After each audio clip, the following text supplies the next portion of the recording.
Hello everybody and welcome back to another fun-filled episode of True Crime Metrix. We're late from our scheduled time, but we're also very early from our regular time slot, okay? It is what it is. I mean, you know, here we are. We're doing the Greenberg interview. It's by special request of our good friend on the canal boat, narrow boat, whatever you want to call it, big boat, Tallahassee,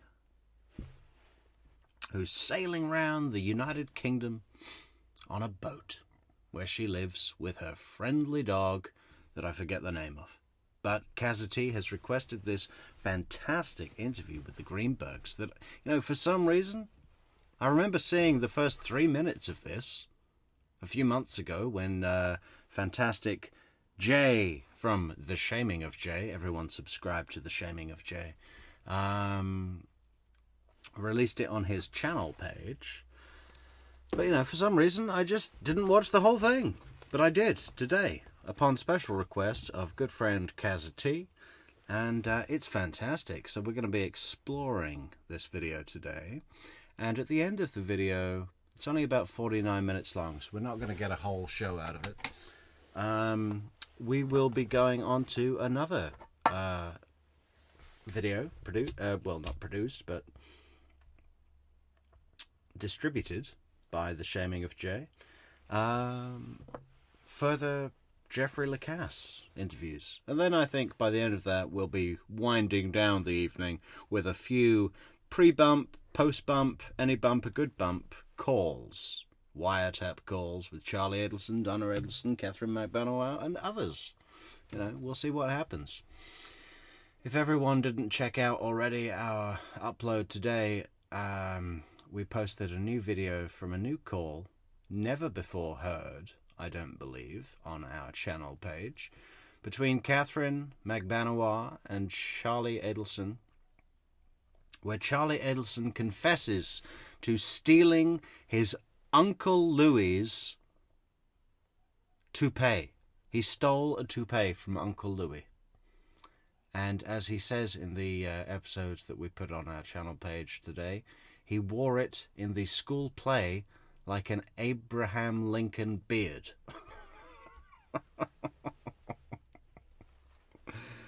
I mean, how do things like that happen? I don't know, but they do, and there's proof. Charlie Adelson tells us the proof. Yeah, fantastic. So where are we going? Where is our chat? Welcome everybody in the chat. Well, the chat's empty. Where's the chat empty? Ah, refresh. There we go. Welcome everybody in the chat. Neverly Darling, Kimber, Amy, Linda, Marcy, and everybody else. Welcome everybody in the chat. Let's go.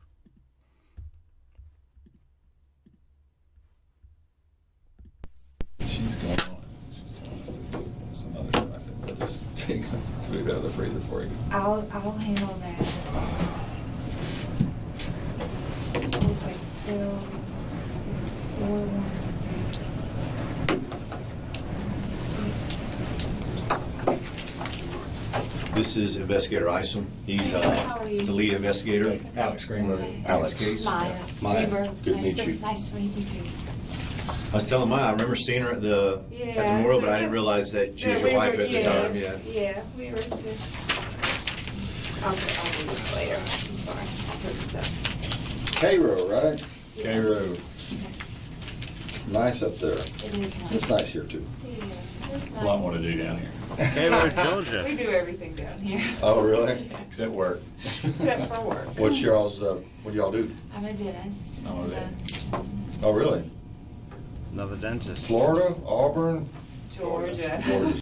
If anyone wants an update on our dental studies, well, I'll come back to that. But we've got some news to share on our Metrix dental work. Okay, let's let the video play. I can't get the chat messages on the thing. Bear with me. I guess Cairo should have all been the ones big- around here are Florida or Auburn. The Yeah. old guys are all Auburn because Florida didn't have a vet school back Right. then, so all the older vets went to Auburn.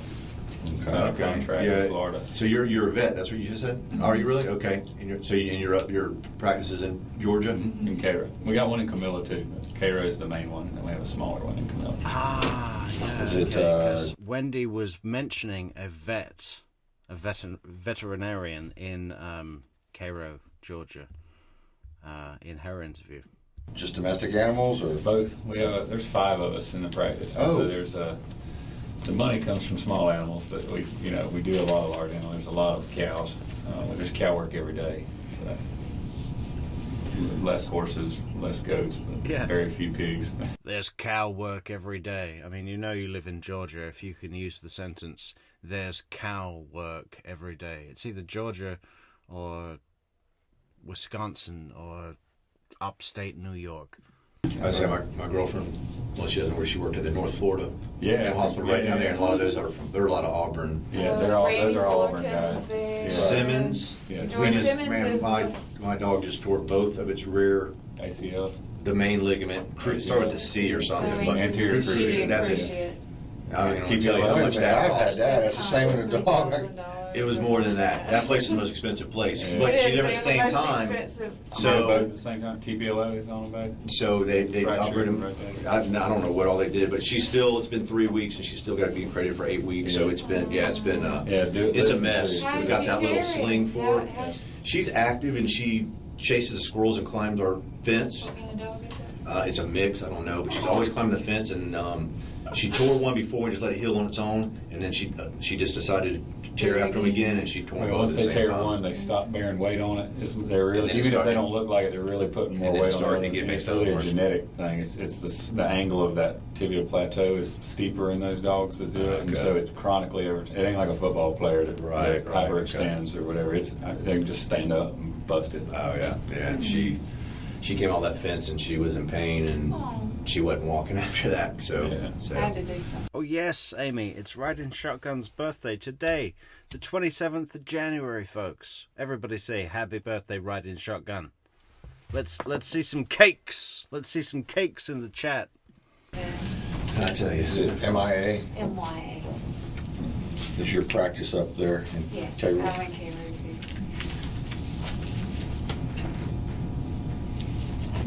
I guess y'all, Is she in her dentist scrubs right now? I mean, there's too many dentists in this story, but I guess that's what you get from being in the high society, right? It's like you're a dentist, or you're a vet, or you're a lawyer, or you're a doctor, or you're at the very, very minimum, the bottom of the barrel, Jeff Lacasse, professor of social studies. worship at the same temple that, We started a different one. I used to be very involved with the Chabad one, the one on Meridian, and Danny would come there a lot with his kids. He would come whenever there wasn't something going on at Shamray, that's the one I grew up at. But as an adult, I was going to this other one. I became friends with him. Well, I knew him and Wendy, but mostly he was the one there most of the time. And then when he got divorced, we just became close. We invited him to our house for, I asked him if we could do anything. He said, well, I don't have any place to go for Shabbos, for Friday night dinner. And we said, well, come on. And he said, well, it's kind of a long drive back to Tallahassee. Can the kids stay? And we said, sure. So he'd stay in the guest room with his 2 boys, and it just kind of developed into That's how it happened. a lot. I mean, come in. I bet he spent at least one of every 3. Up there on Friday night. 2 a month. Not every month. Well, fine, whatever. 2 2 of 3, 2 of 4, 1 of 3, whatever. Especially over the last Which is it? 2 or 3 a month? 4 a month? What is it? probably 6 months. It's coming over for Shabbos. Is it Shabbos with a B or Shabbos with a V? It was a lot. I think it was even more so. I mean, Until he started dating Amy more, going to New York. Well, yeah, he was gone more to New York, but when he was in town, it seemed like he would hang out more. More with us, Like, yeah. not just Friday night and Saturday. But, he did Thanksgivings. He was here for the Julys. Yeah. Does anyone not know? I mean, these 2 people are like close friends of Dan Markel. They're going to offer really interesting insight about the about Danny's Professor Markel's kind of aftermath of the divorce. They're going to offer some interesting insight about Wendi Adelson's attitude and the consequences that she was putting on Danny post marital breakup, following divorce, and also they're gonna introduce some contesting opinions about my true love, Tamara Demko. Which we're going to discuss if we have any problems with that as we move forward. It's like family. Yeah. Well, and I don't know if his parents contacted you yet. They were he was talking. That's what we were downstairs because he was on the phone with his mom. So About the house and stuff. Yeah, I gave him the key. the key. I gave him the key. So I'm not planning on we're going to go get the freezer empty like she wanted, but she wanted to do. Well, she asked me not to give it to anybody except for maybe Sam Kimmelman or police. I guess if y'all need it, y'all don't have a key yet. We've already been to the house. Yeah, so we. Okay. And I just want to know who the key holder is going to be, and it sounds like it's going to be you. Yeah. Okay. So if we need, for She whatever did reason, mention, and I may end up. I couldn't hear her very well on the phone, but she sort of halfway mentioned that maybe Sam Kimmelman might be okay to make a copy for her. I'm just going to let her get through the Shiva up there, and once that's all done, I told her to call me, and then we can talk more in detail. If she says to do that, I'd be happy to make one for him because honestly, it'll be easier. Right. I mean, he lives down here. And but we you're come going to down wait here. for what she says. Yeah, I'm not going to give it to anybody except for police unless they until she tells me otherwise. So. There's one person that's asked for it, and I don't want her to know that we have it. Yeah. Who was that? We're not going Okay. to mention anything about who has the key. Tamara. Yeah, I don't want her to know that we have it. Yeah, I don't know the whole story behind She that. just seems really pushy. I've only met her, and she just Yeah. I think her heart's in the right place, I but do. she's obviously. pushy. Who? One person that's asked for it. For what she says. Yeah, I'm not going to give it to anybody except for police unless they until she tells me otherwise. So. There's one person that's asked for it, and I don't want her to know that we have it. Yeah. Who was that? We're not going to Okay. mention anything about who has the key. Tamara. Yeah, I don't want her to know that we. It's Tamara. Okay. Yeah, I don't know the whole story behind She that. just seems really. But what was she asking for? I totally missed that. We can talk more in detail. Okay. So if we need, for She whatever did reason. mention, and I may end up. I couldn't hear her very well on the phone, but she sort of halfway mentioned that maybe Sam Kimmelman might be okay to make a copy for her. I'm just going to let her get through the Shiva up there, and once that's all done, I told her to call me, and then we can talk more in detail. If she says to do that, I'd be happy to make one for him because honestly, it'll be easier. Right. I mean, he lives down here. And But we you're come going to down wait here. for what she says. Yeah, I'm not going to give it to anybody except for police unless they until she tells me otherwise. So. There's one person that's asked for it, and I don't want her to know that we have it. Yeah. Who was that? We're not going Okay. to mention anything about who has the key. Tamara. Yeah, I don't want her to know that we have it. Yeah, I'm not. Okay, so they've got the key to Danny's house, and they don't want to. Ruth and Phil, they're up in Toronto doing Shiva ceremony, whatever, and Tamara's asking for the key because she wants a shirt of Dan to sleep in, and the Greenbergs think that's really weird. I mean, we'll get to that. I don't know the whole story behind She that. just seems really pushy. I've only met her, and she just Yeah. I think her heart's in the right place, I but do. she's obviously pushy a about little it. much. Yeah. Tell us all about the history. Of Well, obviously you met. Where do we start? You met Danny first, right. We knew. and we tried to. See, the thing about the Greenbergs is that I would class them as super normal people, normal marriage, normal careers, academic careers. I mean, educated people, but just in my world, I'm just not this normal. Things that offend the Greenbergs wouldn't offend me. If Tamara came to me and was quote unquote pushy about needing to have a key to Dan's house so that she could have a shirt to sleep in, I wouldn't judge that with a preconception. I'd look at it,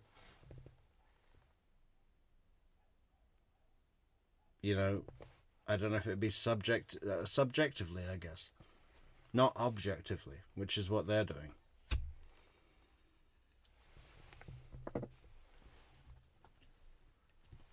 So I kind of like them, but they're just a little bit too straight for me, really. That's where I stand on it. It's like, okay, things have to be done a certain way, and if you don't do things a certain way, then they're wrong. I mean, I just don't live like that at all.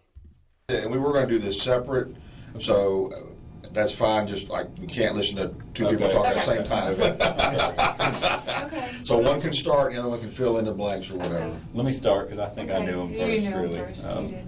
You did. Just again because of at Shul, and this was at Chabad, and that went on for a while, and it's mostly he had a he's an intellectual, he likes to talk and debate things all the time, and so we were discussing religion most of the time, and eventually I met Wendi. She came for something, and he had shared it over time, sort of. I knew when they were starting to have some disagreements, and it was a lot. I knew about it because it was religious stuff. A lot of times, it was him wanting to be stricter. He wanted to be stricter in his home as far as keeping kosher, and Wendi didn't. So it was just little things like that. Which we were even going through that at some point. So it was I was like telling him about how well, I understand. You agree. Well, we're going to compromise. We're going to do this, and then she wouldn't do that, and he would be like, well, I'm compromising and trying to make an agreement. It was those kind of frustrations, and honestly, we went to Shabbos. We went to dinner once. Oh, thank you, Catherine Kahn, for its Shabbos. Shabbos. Okay, with BB, double B. If you don't understand a word we're saying, we went Friday night. Friday night. I just, it's like she was saying the other day, fatoy. Okay, that's I've never heard that word. Feh is like an old Yiddish lady, like it's like I'd never the heard old that thing, term. like you spit when you say something. Like feh is just like a Yiddish bad version toy. So she was saying fetoy, meaning Like a weapon or sword or gun or something. I've never heard that before either. We've never heard it. She was just she just meant feh, like feh meaning like fooey, or like feh, like it's bad. I don't want anything to do with it. So feh toys to her was violent toys, and he was like that too. He was like make fun of that. him a little bit. It was funny. We had a Barbie movie playing, and it was like Three Musketeers, and they were doing swords. And he came in, and he was like, "Maya, I think there's too much cartoon violence on the TV." We checked what it was. It was Barbie. We were like, "Danny, it's a Barbie movie." I think it's okay. We felt guilty a little bit because we kind of were like, we didn't. Danny, like, you're going overboard. Yeah. You need to. Those boys don't want to be like that. Because our boys are kind of rough, and I mean, even he made me get my dog out one time. Remember? Yeah. I had a dog. I have a big Great Dane that attacked one of my other dogs, and when he didn't want him there. He didn't want the dog, so we had to take it to the office. Okay, go back to getting sidetracked. You had Shabbos. Yeah, so Shabbos dinner, and we were like, because we were still fussing a little bit in between us back then, and I remember because they were so like almost like overly perfect. I remember leaving going like, golly, Yeah, I told him, I was like, I felt horrible. I was like, I'm a horrible wife. They're all happy and lovey and singing and dancing, and here I am just like. Right, and he had shared even by that point that they occasionally had disagreements, but I didn't know, because probably 6 months after that. I realized they were having more disagreements, and I think they were even in counseling, and that's sort of the short of the first part of our relationship. The first part was we had dinner with. Helvita, how long have you been live? Just 10 minutes or so? 20 minutes. And we thought everything was perfect. They put on, it just seemed too perfect. When you would see them out, they were very lovey. If you go back and look at his Facebook page, it's happy 60th wedded bliss, 60th month, or, it was like, who says this stuff? He's too mushy or too lovey or lady bear. It was always the bears. They were always the bears. The bears. Can you imagine going around to dinner, like, as a husband and wife and you go to a dinner party, small, just two couples, dinner with a mutual couple, and the mutual couple are dancing around the kitchen, I suppose, prepping the appetizers or whatever, calling each other Mr. and Mrs. Bear.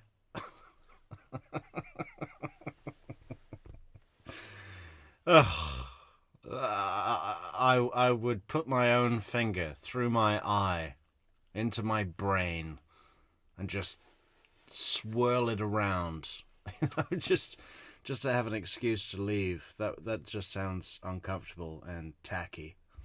And so they kind of were having trouble, and then next thing we know, they're getting a divorce. When he said they're getting divorced.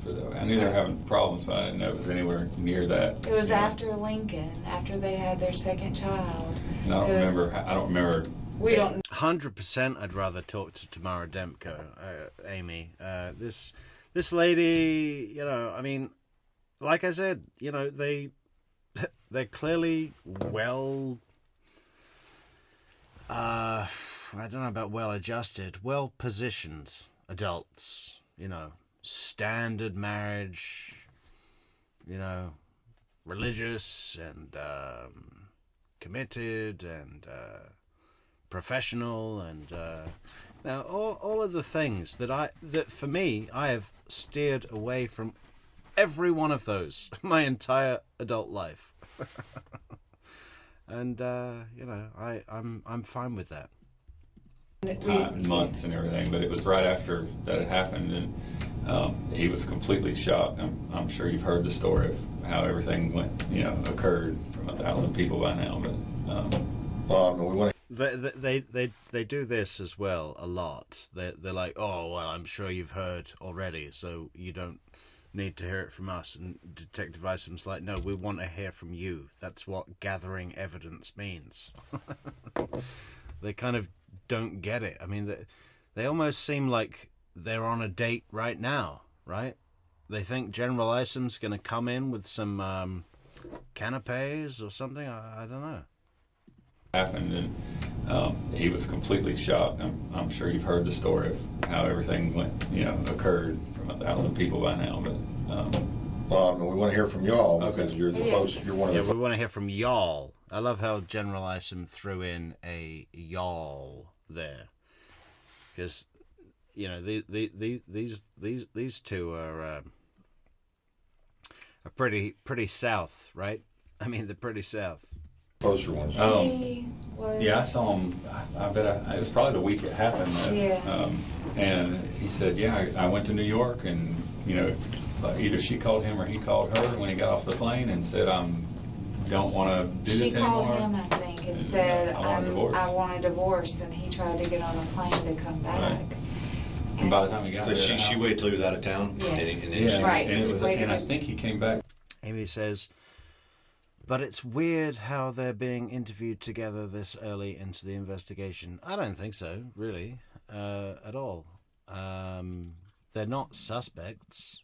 It's not like we need to separate them to see if they're lying. I think there's probably maybe even more value in interviewing them together. Right? I mean, and they do express kind of conflicts in their assessments of things, even though that they're in the same room. I don't see that as a problem. What would I separate them? Would I say you need to come into this interrogation room? I mean, they're coming down as a courtesy, right? I mean, they're not like.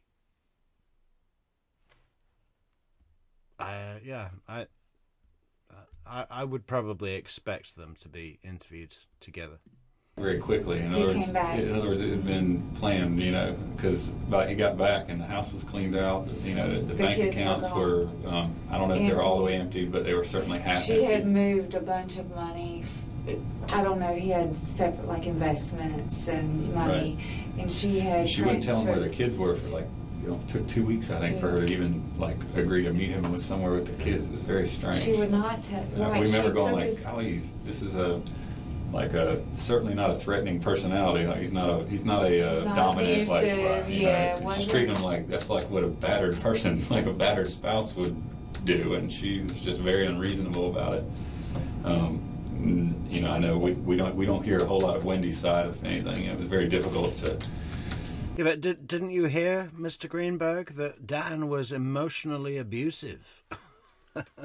He told everyone at her work that she was mentally ill, which she totally is, right? We saw her very shortly after that and just told her, gave her our condolences. I'm sorry this is happening, but it's very difficult to be friends with both of them. And Danny was the one we always see at shul, but that same week that happened. What is shul? Any Jewish people in the community on chat here? Tell me what shul is. Does that just mean like church service or what? Like. And we said, well, what can we do? And again, he said, well, I have no place to go for Shabbos dinner, and so we invited him over. And then that's how it went from there, and it kind of gradually became closer and closer. I mean, almost to the point sometimes where we felt like boundaries, like we would boundary Danny, like it's time to go. We got stuff to do. It's like we had to kick him out. He wouldn't leave. He would stay all day. Yeah, Dan wants to stay all night. He's like, oh, okay, so how about we do that game of Jim Rummy that we've been talking about that never do. They're like, listen, it's 11:30. We're going to bed, Dan. Okay. Your car keys are on the coffee table. Your shoes are by the door. Just let yourself out, okay? He's just like this desperate guy, So how about we hey, let me read your palm. Take no for an answer very well from people, but he did not say no either. He was very engaging, but it was just you knew what Danny was after 5 minutes of meeting him. It was very obvious, what he is. But he was like you heard at the funeral. Like he truly, when he would come, he would bring stuff. He never came empty-handed. With his boys, he doted on them. Bedtime. I mean, he slept with them. Like he had family bed with his boys. So he was he was overboard in some of that. I feel like it was just involved, too much. We went like he didn't. I don't think he mowed his grass. I don't think he cleaned his house. I think he didn't have. They had help to do kind of everything. And he's a professor, so he doesn't work. Like he didn't have a normal we go to work and then come home and then half the time we got to do stuff or we have to go back on call. He didn't have those same. So we were like. He couldn't understand. No, he didn't understand that we mow our grass. Why are you mowing that? Clean our house. Why are you guys mowing your own grass? If you're a professor, like academic, I like getting my hands dirty. But, I can understand that some people don't. And if you just want to be a professor and you're a Harvard lawyer, I'm sure plenty of people have a garden guy, a lawn guy, Tractor, he didn't understand that we did those things and ourselves. He literally, I think when they were married, I'm sure he did more with work. In fairness, I'm sure he was out of town some. He traveled to Israel some. I'm sure it was. But after the divorce, when he had the kids, and he didn't really do anything else. We joke he could fill our schedule up, and if we couldn't do it, he had other people lined up to do stuff with. I think through this divorce, again, it's his perspective that we know, but she was pretty unreasonable about a lot of stuff, and frankly vindictive and mean. She just did not. He would kind of agree. He constantly tried to kind of keep things civil, and he never, even with us, he shared details, and it wasn't ever really like mean to her. It was like he was upset at what she did, but you know, there's a difference. Like you know, you can get mad at somebody and talk bad about them. And like he wanted to talk to the boys on Skype every day, even if it was her day with them or they with her. He expected her to call him to let him speak to the boys. I think that was in the agreement they were supposed to do 20 minutes a day. You know, she wouldn't do that, and he that bothered him, and she. It's hard to Skype with two toddlers. That's what she said in her testimony, right? It's hard to Skype with two toddlers. It's not that hard, you know. I'm sure you could. You know, Ben was 4. I'm sure you could hand him the phone and he could handle the Skype call on his own. You know, kids today, they got all the tech. All right, this is 10 years ago, or 11 years ago, whatever. But, you know.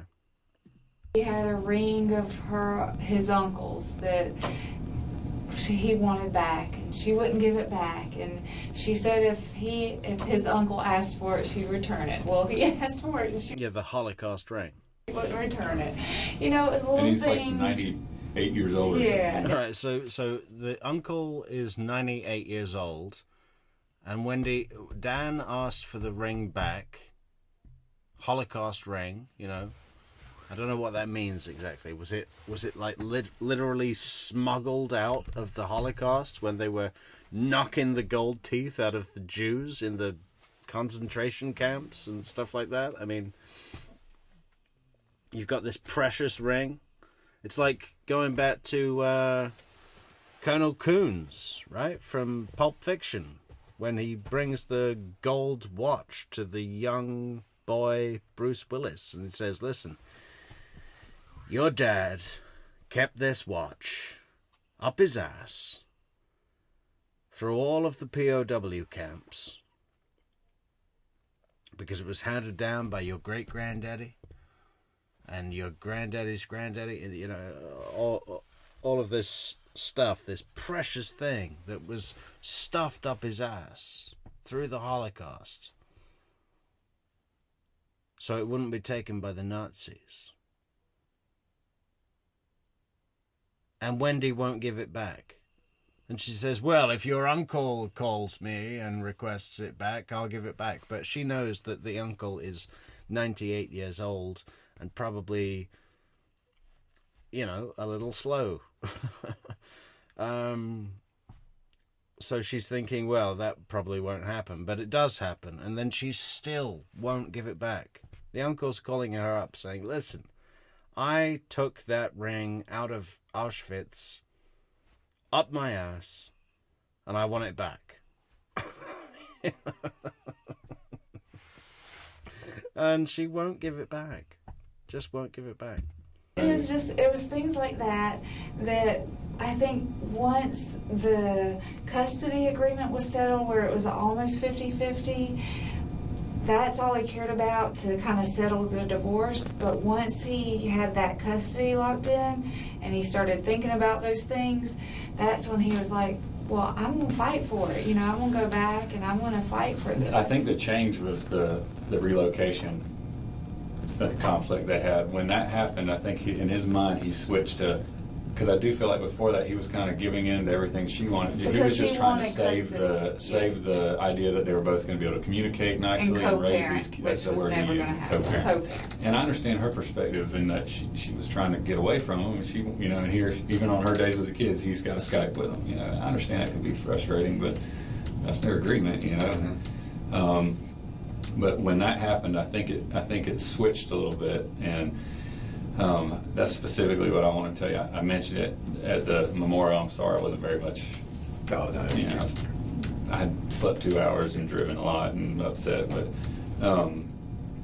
that switched in his brain from okay, I'm done being nice, and you know, and then he started thinking about all that, like Maya said, all the things that he kind of just got screwed over about, and something, and I don't know the details, but I think I talked to him on Tuesday, the Tuesday before he died.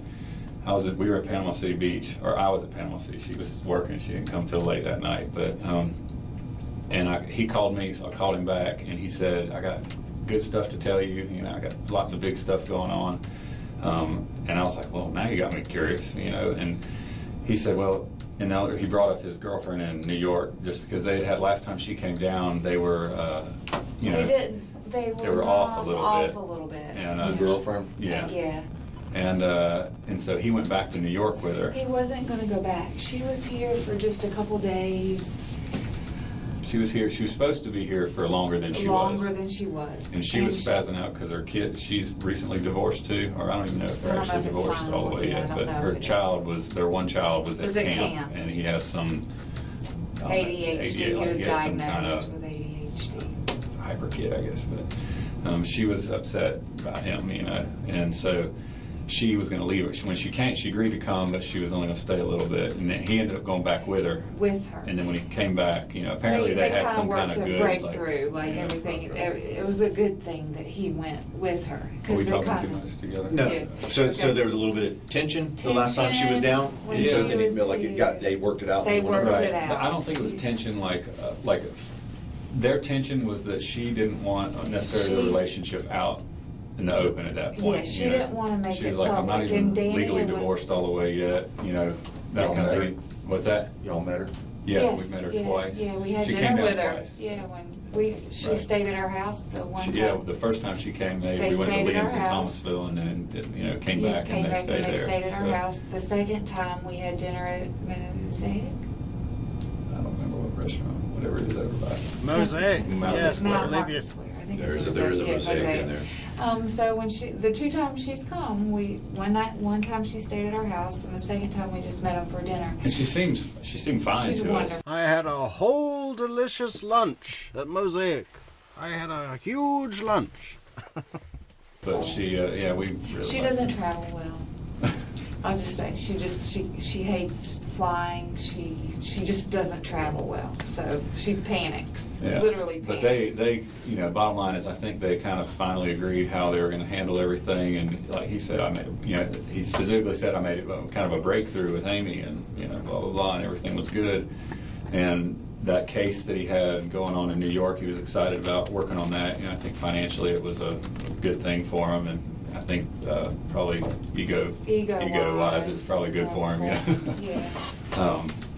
And that's it. But and this is again, Amy's the one who told me this, but because I already knew about what was going on with his case, you know, with the divorce case. And today I called to check on Amy, and she said that he filed all that stuff. I think on Thursday, the day before this happened. It could Or he potentially was get supposed to Wendi file it. disbarred or something. Yeah, there was a big, big thing.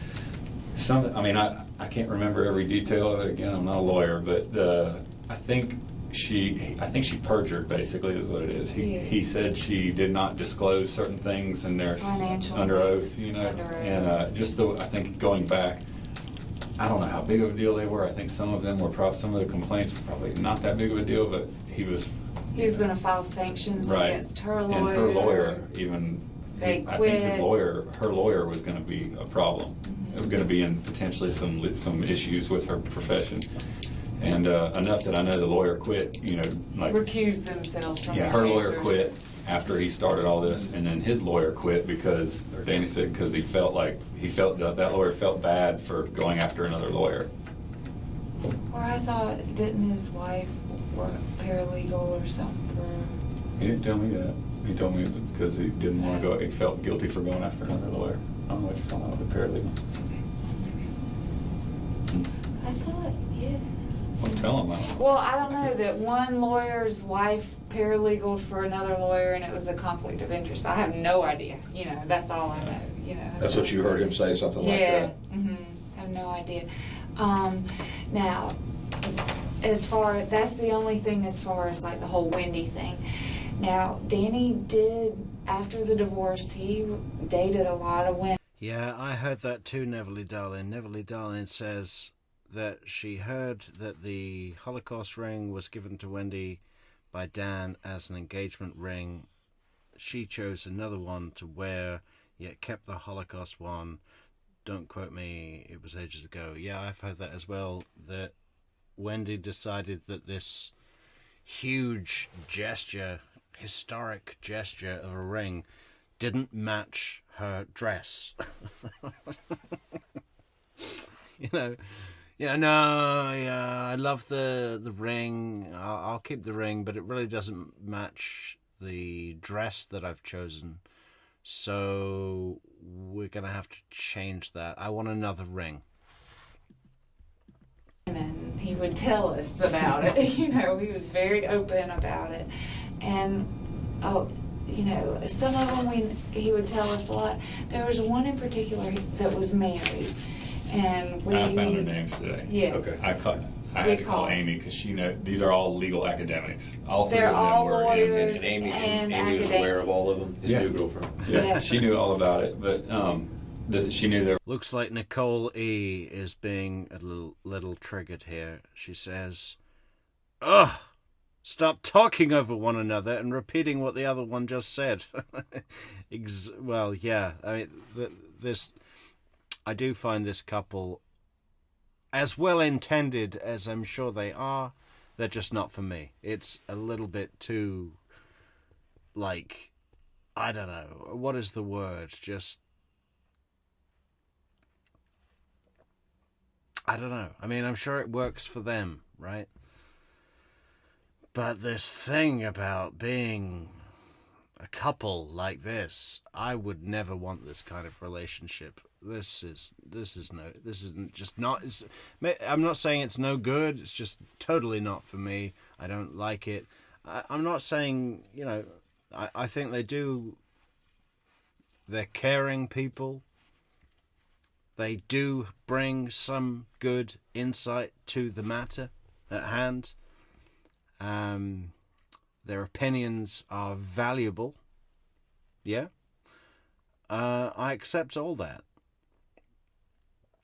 But I don't think I could sit down for an entire meal with these people. They were before her, but there was she doesn't know one one of them. Yeah. But you don't know. You could tell.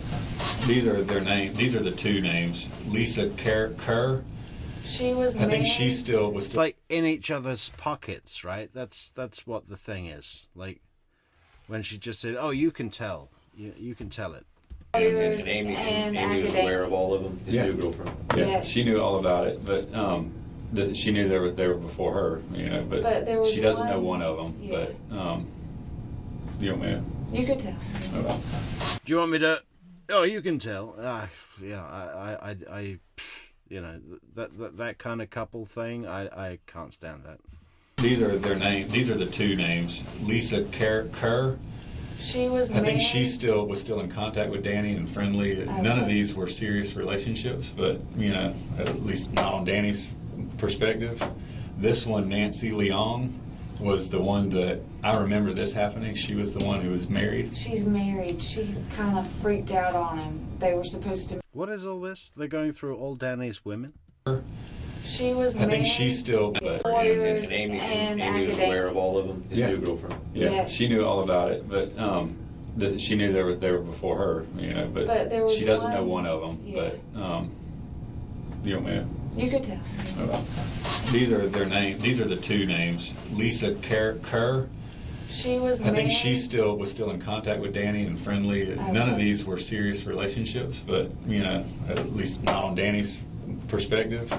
This one, Nancy Leong, was the one that I remember this happening. She was the one who was married. She's married. She kind of freaked out on him. They were supposed to meet at the beach one weekend, and it was supposed to be like Danny was excited about it, and she got there and was like, don't touch me, she. C. Malone asks, any recent sightings and photos over Wendi? Wonder how her looks are holding up. Not to sound shallow. Yeah, well, we don't have any recent photos of Wendi herself, but we do have some photos of her brand new house in Austin, Texas, that we will be showing tomorrow, sometime in the middle of the day, early morning for all you guys on the East Coast and West Coast. You'll be still asleep, but maybe it's not even going to be alive. I might just make a little on-demand video showing Wendi's house, showing and Bree's house, Bree Price's house. yeah, we've received some information about where Wendi is living. And there's a bunch of pictures about her house in Austin that is confirmed now, guys. Because I've been wondering recently whether she's actually moved to Austin or if, you know, it's just people talking about it. Because a lot of people talk about it. Oh, she moved to Austin. Well, you know, I raised it the other day in a live stream. I was like, listen, I haven't seen any proof. Well, now I have seen proof. I have verified proof of Wendi's house in Austin. So check that out tomorrow on our channel page. Had him there, but Yeah, it was and I can't verify. I know that Nancy was one of the names of the girls, and Lisa was one of the names.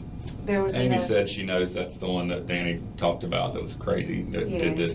She knew they went to the beach and everything.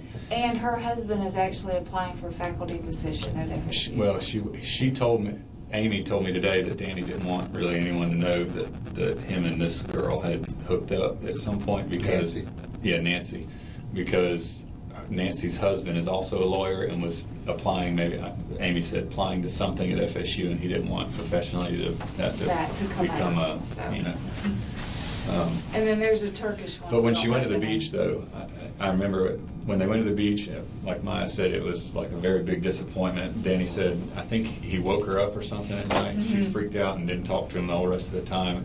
Afterwards, she said she had some paper due in the Harvard Law Review, and that was why she was just under a lot of stress of dealing. But the bottom line is their relationship was done after that. How long ago was that? It was before he started dating Amy, so before January, so I have no clue. I know. I don't So- know when.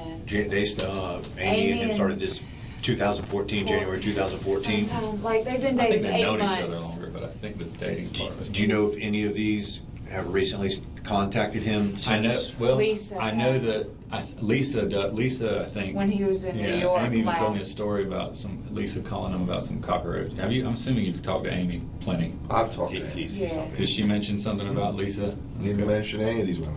Howdy, Yudi. Those are I the think she's- those Yudi? I think Yudi? she's not heavily medicated. She I don't sounds know. like it. Yeah. She told me actually, she goes, I just took another tranquilizer. Yeah, she's heavily medicated. But please don't assume that we know any of this Okay. stuff. Okay. Well, Hang on. Amy is heavily medicated, but Neverly Darling says, then Wendi didn't want to give it back to Dan when he asked for it. Said if you want it back, ask your Uncle Lazar to ask me directly. Uncle asked. Wendi ignored him. Didn't give it back. Bitch. Yeah, absolute bitch, right? You got Uncle Lazar out of bed. He's 98 years old. Crawled his way out of Auschwitz with a diamond ring up his ass. And now you're going to make him call to ask for it back? And then refuse him? I mean, like, that's too much. It's too much. and again, like this one, just from talking to Danny and the fact that she has an open marriage and is doing I that. cautioned him. like- I'm like, Danny, you're nuts. She's married. Oh, I don't even get where they're going with this open marriage thing. Like, Danny was with someone that was in, like, an open marriage. Contacted him I know. since? Well, Lisa I know has. that Lisa, I think. When he was in yeah, New York Amy even told me a last. story about Lisa calling him about some cockroach. Have you? I'm assuming you've talked to Amy. I think we're in touch with Lisa on the True Crime Metrix Instagram, or someone that's friends with Lisa. Plenty. I've talked to him. Yeah. Did she mention something about Lisa? Didn't mention any of these women. Okay. Those are the I think those she's not heavily medicated. She I don't sounds know. like it. Yeah. She told me actually, she goes, I just took another tranquilizer. Yeah, she's heavily medicated. But please don't assume that we know any of this Okay. stuff. Okay. Well, and again, like this one, just from talking to Danny and the fact that she has an open marriage and is doing I that. cautioned him. like- I'm like, Danny, you're nuts. She's married. Don't Yeah. get into And, it. you know, Does do her I- husband have the same last name? I have no idea. Do you I know that she worked. Well, I don't know, but per Amy, she works at the University of Denver. Leon? Leon. The Greenbergs are very green, aren't they? They're like, oh my god, you have to be married. Like, it's just like, come on, not everyone operates like that. Leong.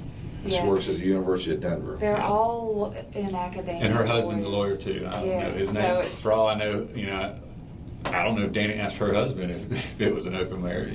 Right. Who knows? But he was actually coming to Florida to try, or applying for a job here. I don't know. At Florida State. I don't know. I mean, that's what Amy said. And that's okay. not. Danny did not tell me that. So. But Danny told us about this relationship, and we were like, stay away. Yeah, well, I was like, what are you doing with a girl What are you like doing that, with a married woman? What you doing with a girl like that? He says. Come on, man. Not everyone wants a wife like your wife, okay? First, or were these They simultaneous? were simultaneous. They were all kind of all around. Within a few months period. He was going to conferences, and he's, at one conference, I think he said they were all there. All three of them were there at the same conference. Oh, I bet that was tough. Yeah, can you imagine? But yeah, Amy told us that recently when Danny was up there visiting with her, because what would happen when Amy would have her son Danny would have to go stay in his friend's apartment up there. Amy didn't want Danny around Harry, didn't want Harry aware, yeah. And she said that Danny, and she said Danny asked her permission to still be friends with Lisa, and she said okay. But she said Lisa had asked Danny to called him at midnight or something and asked him to squash a cockroach or something, I got a bug in my house or whatever, and Danny told her I can't do that, it's not appropriate. So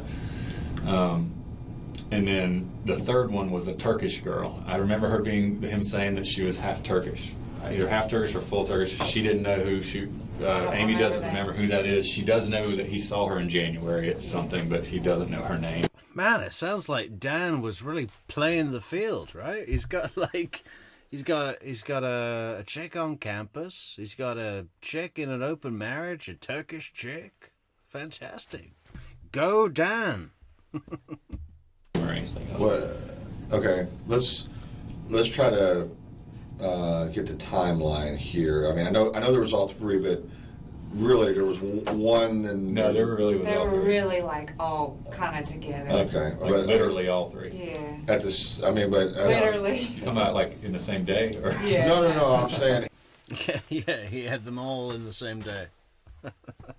he had to have met one first, and then the second one the next day. I think he probably knew all these people for a long time. They're think legal he- academics, so he yeah. All of them are. Yeah, Yeah, I think he probably knew them, and then kind of, this is Amy actually. I would wait. Yeah. Are y'all that close to her? No, but I called her to ask for Shelly's number earlier. I don't know Danny's sister, and I couldn't get a hold of Ruth or Phil earlier. Okay. So. Okay, sorry, go ahead. But we have checked on her every day. We're the ones that broke the news to her. Oh, gotcha. Yeah. So I feel a little bit like we she needs to be, kinda, and she stayed at our house. We know her. I say we know her. I feel like we know her. What do you know about her divorce situation or her prospective ex-husband? Well, I said, future we husband? laughed. I was saying that they had joked that Amy Yeah. had a bad marriage, but an amicable divorce. And that's what Danny said. Yeah, this was Danny's words. Danny had a horrible marriage. I mean, No, a good marriage and a horrible divorce. Horrible divorce. Obviously, it wasn't good. Lynn, he works for the... His name is Len Robbins. Lynn which Robbins. I'm sure y'all know that. He's a sports writer, I think. Sports writer. I mean, I think for he even the Knicks offered. or Nets or... Danny, I asked Danny They're about friendly. that, and Danny said he even offered his apartment to him at one point or something like that. Yes. I think it was amicable. Yeah. I think it was fairly. That he knew about Danny for sure. Okay. And I don't think there was any threatening. And Wendi knew about Amy. Right. So Lisa Kerr is where's she at? I'm assuming New York. Okay. Yeah, I don't know where she's at. I'm assuming New York though. But this Nancy Leong Leong works in Colorado. This per Amy. Right. I couldn't come up with Nancy Leong on my own. Hey, thanks so much, Jungian scholar, for the 3 cups of coffee on buymeacoffee.com. Great way to support the channel, guys. For our dental fund. Man, I was looking into the dental work that I can expect. I'm not going to know until I go for a consultation.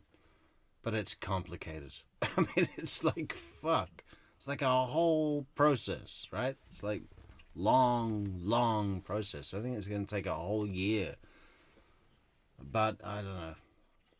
What was I going to say about that? No, we did pretty well. We did pretty well yesterday. Thank you to everyone that contributed to the Metrix Dental Fund yesterday. Yeah. Still available. Still collecting. We're a little way off our goal. We've done really well, and we really appreciate everything. But we do need to get our fucking teeth fixed. Because, you know, I can't come to the States with my teeth looking like this. I gotta get the teeth fixed, man. You know, yeah. Buymeacoffee.com, buymeapairofpliers.com/truecrimemetrics.com. Link in the description. Fantastic way to support the channel. Also, super chat, super like, super thanks, super sticker, super subscribe. Like, share, leave a comment. Please do leave a like on the video. I had to call Amy and say, to Danny, do you know about the girls Danny was dating before he met you? And there was one that was married and, you know, a little crazy, and she repeated the whole story to me about the beach. So he must have told her, you know. She came to the beach to meet him? Yes. Came all the way from Denver? Yes, Okay. yes. All right. So that's why it was so weird. She traveled to meet him there, and then He went to New Orleans to a conference. Was it New Orleans where he was joking about all three of them were there? Yeah, I think it was New Orleans. So if you can look back somehow and find whenever he was in New Orleans, I think that's when he was with all three. All three were literally, there. I think he actually hooked up with two of them Probably maybe two that same weekend. Hey, Murder by Maestro. Good to see you, man. A celebrity in the house. Welcome, Murder. Welcome, Murder.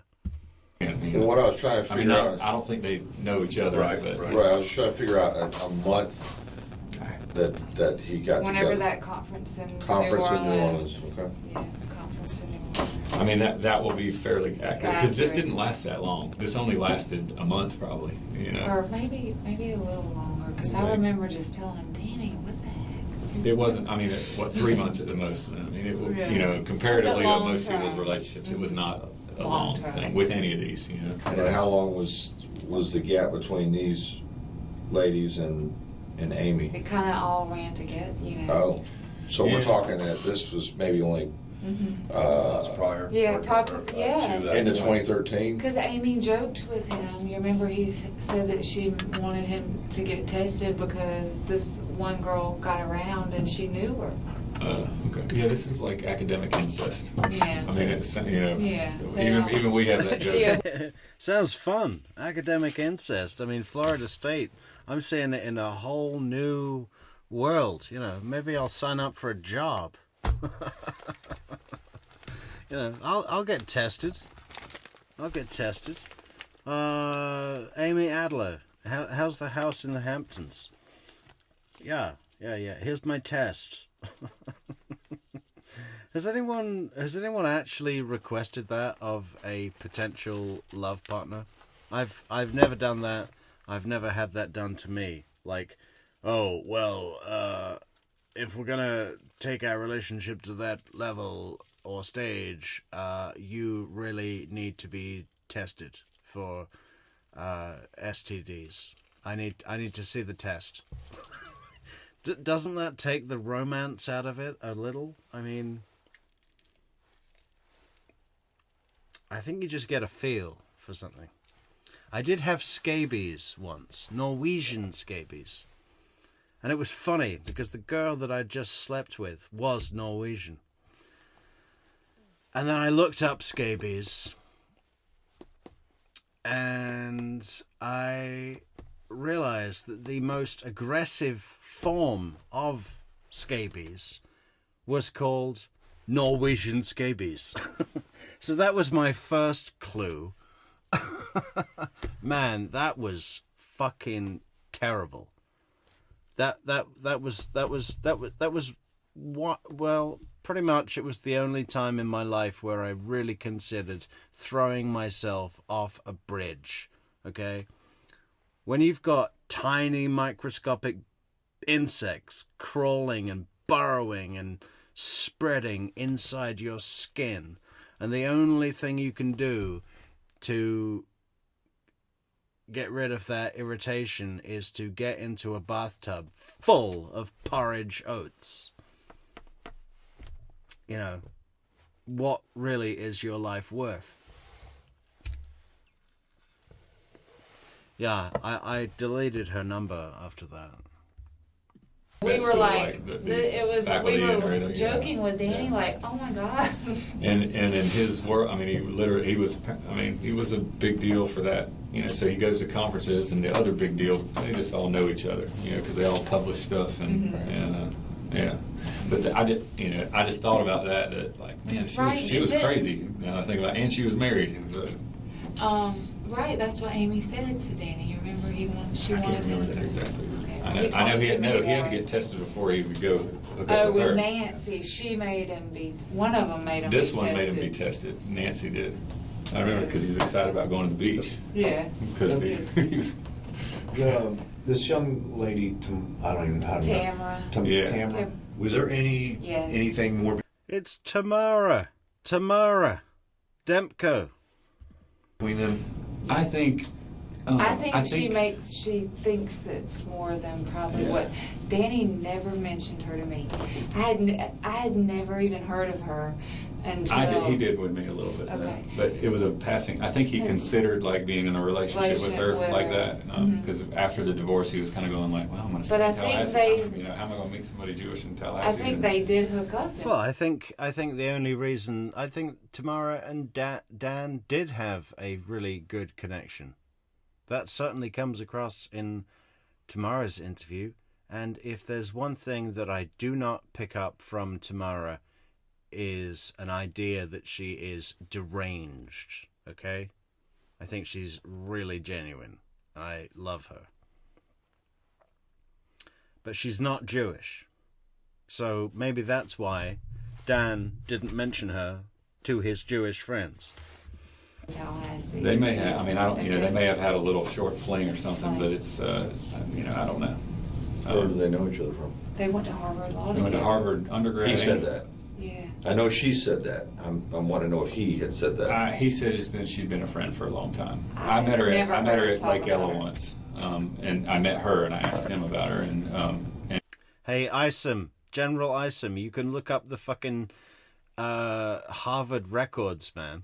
You know, he's like, no, she said that they were both at Harvard Law.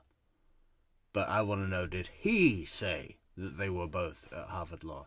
Harvard Law knows who was at Harvard Law, okay? You can speak to Harvard Law, subpoena Harvard Law, and they'll tell you exactly who was there at the same time.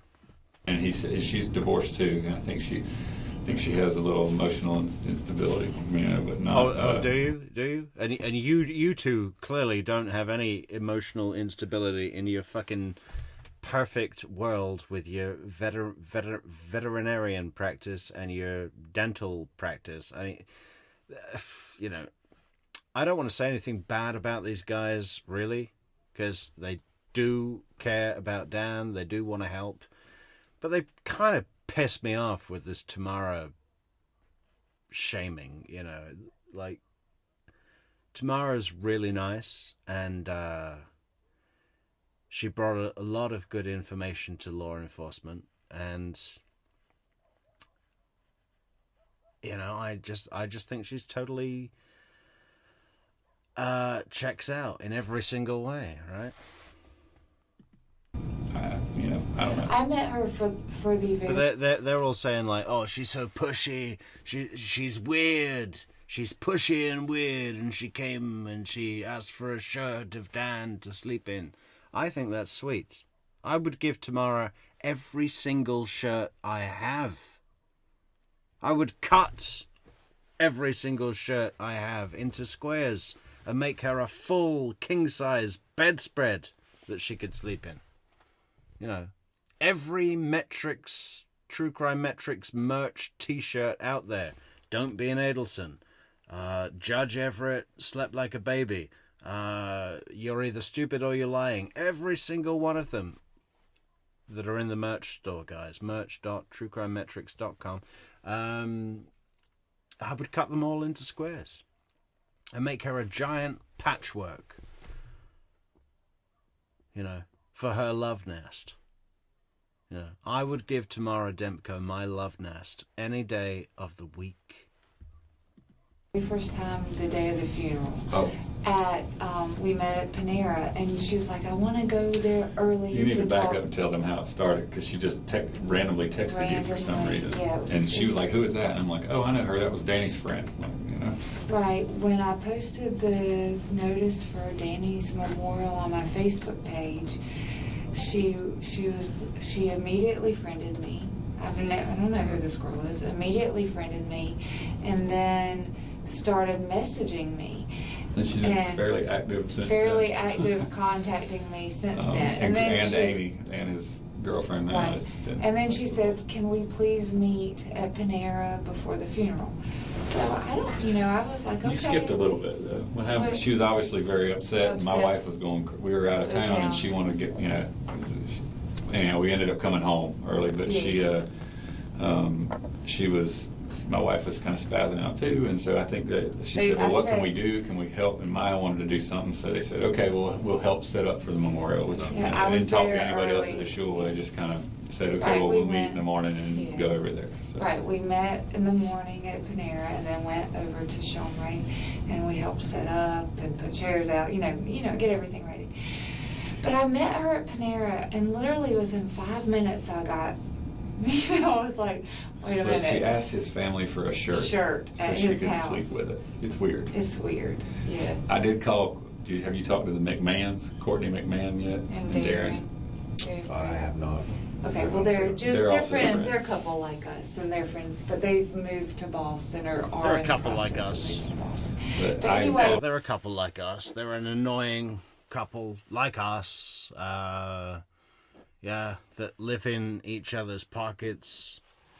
I mean, these two to me, they almost come off as like brother and sister, right? They look alike, familially, genetically. They're just kind of insufferable. Again, I know that they're here, they're trying to help, and they're nice, and they're good, and it's all good. I don't want to say that they're assholes or anything, but it's just like, come on. Like, can we live in the real world for a moment? Not everything is picture perfect. Dental practice, veterinary practice, it's like shit happens. It's like. Is she crazy? Like, and they said yes, but in a nice way. In a nice way. So, but I just, she made me feel like something's wrong. Something's like, she was too pushy. We need to get a key. We need to talk to his parents. We need to, I want to go through the house. I'm like, who are you? I have never heard Danny talk about you. It was. Well, that's why I was kind of asking, but he had talked to her about with you. Yeah, but it wasn't from my perspective, she was a longtime friend that he was friendly with, but not, But she let on to me. I think his comment was, well, he used words like she was a Judeophile. I mean, because we were talking about like, well, why would you even consider dating her if she's they're not Jewish? Is what I told her, because he wanted. I said, that's what just got you divorced, is your arguments over religion, and why would you do that again? And she said, and he said, well, she's a Judeophile. She would probably convert. She would probably convert or whatever. And that was kind of the end of that discussion. I don't necessarily know that they hooked up or anything. Well, I do, just from that, because she was like, I'm sure Danny told you, and I was like, okay, well, she told her, not Danny. And I was like, maybe, I don't really remember, but okay. And then I remembered the word Judeophile that he... Hey, thanks so much for the coffee, Nicole. And thanks so much for the 5 coffees, Adelson.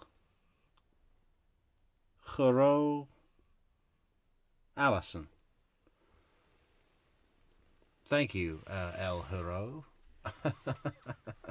And thank you, Nicole. Yeah, god damn it. Why don't I have the pop-up on the stream anymore? This happened yesterday as well. I'm going to try and do that right now, guys.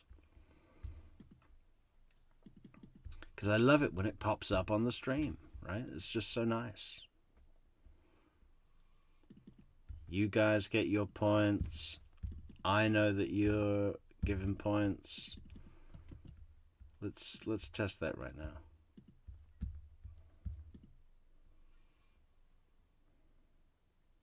Huh, it's just not coming through. Why is that?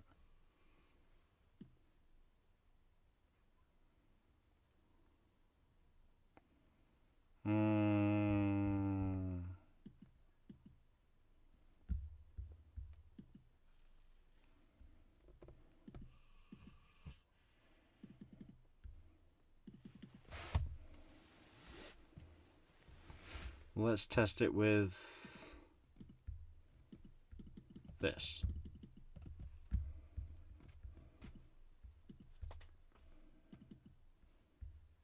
Fuck off.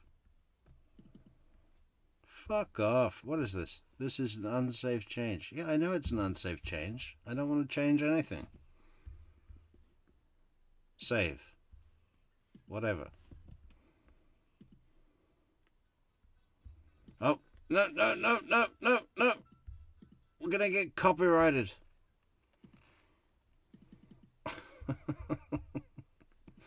Tom Petty, what are you doing here? Now we'll try this one. And then test. Yes. Okay, we've got our test. We've got our good test back. Okay, anyone who buys a coffee for our dental fund, for our True Crime Metrix dental work fund, man, I don't know.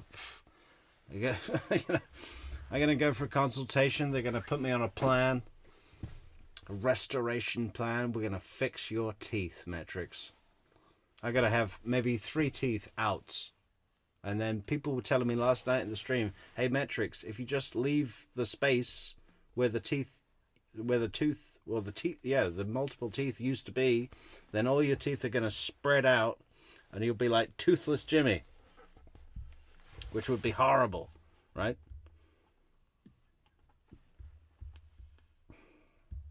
Maybe I should just go wall-to-wall gold. What do you think? Should I go wall-to-wall gold? You know, I don't know, but we're going to have like an implant, or I don't even know what all of this is why I need to go for a consultation to get this sorted, right?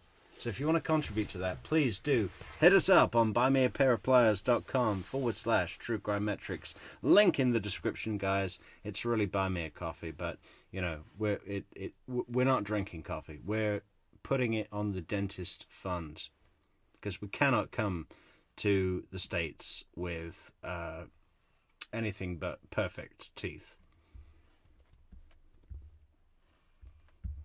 Where's our show? Where's that show?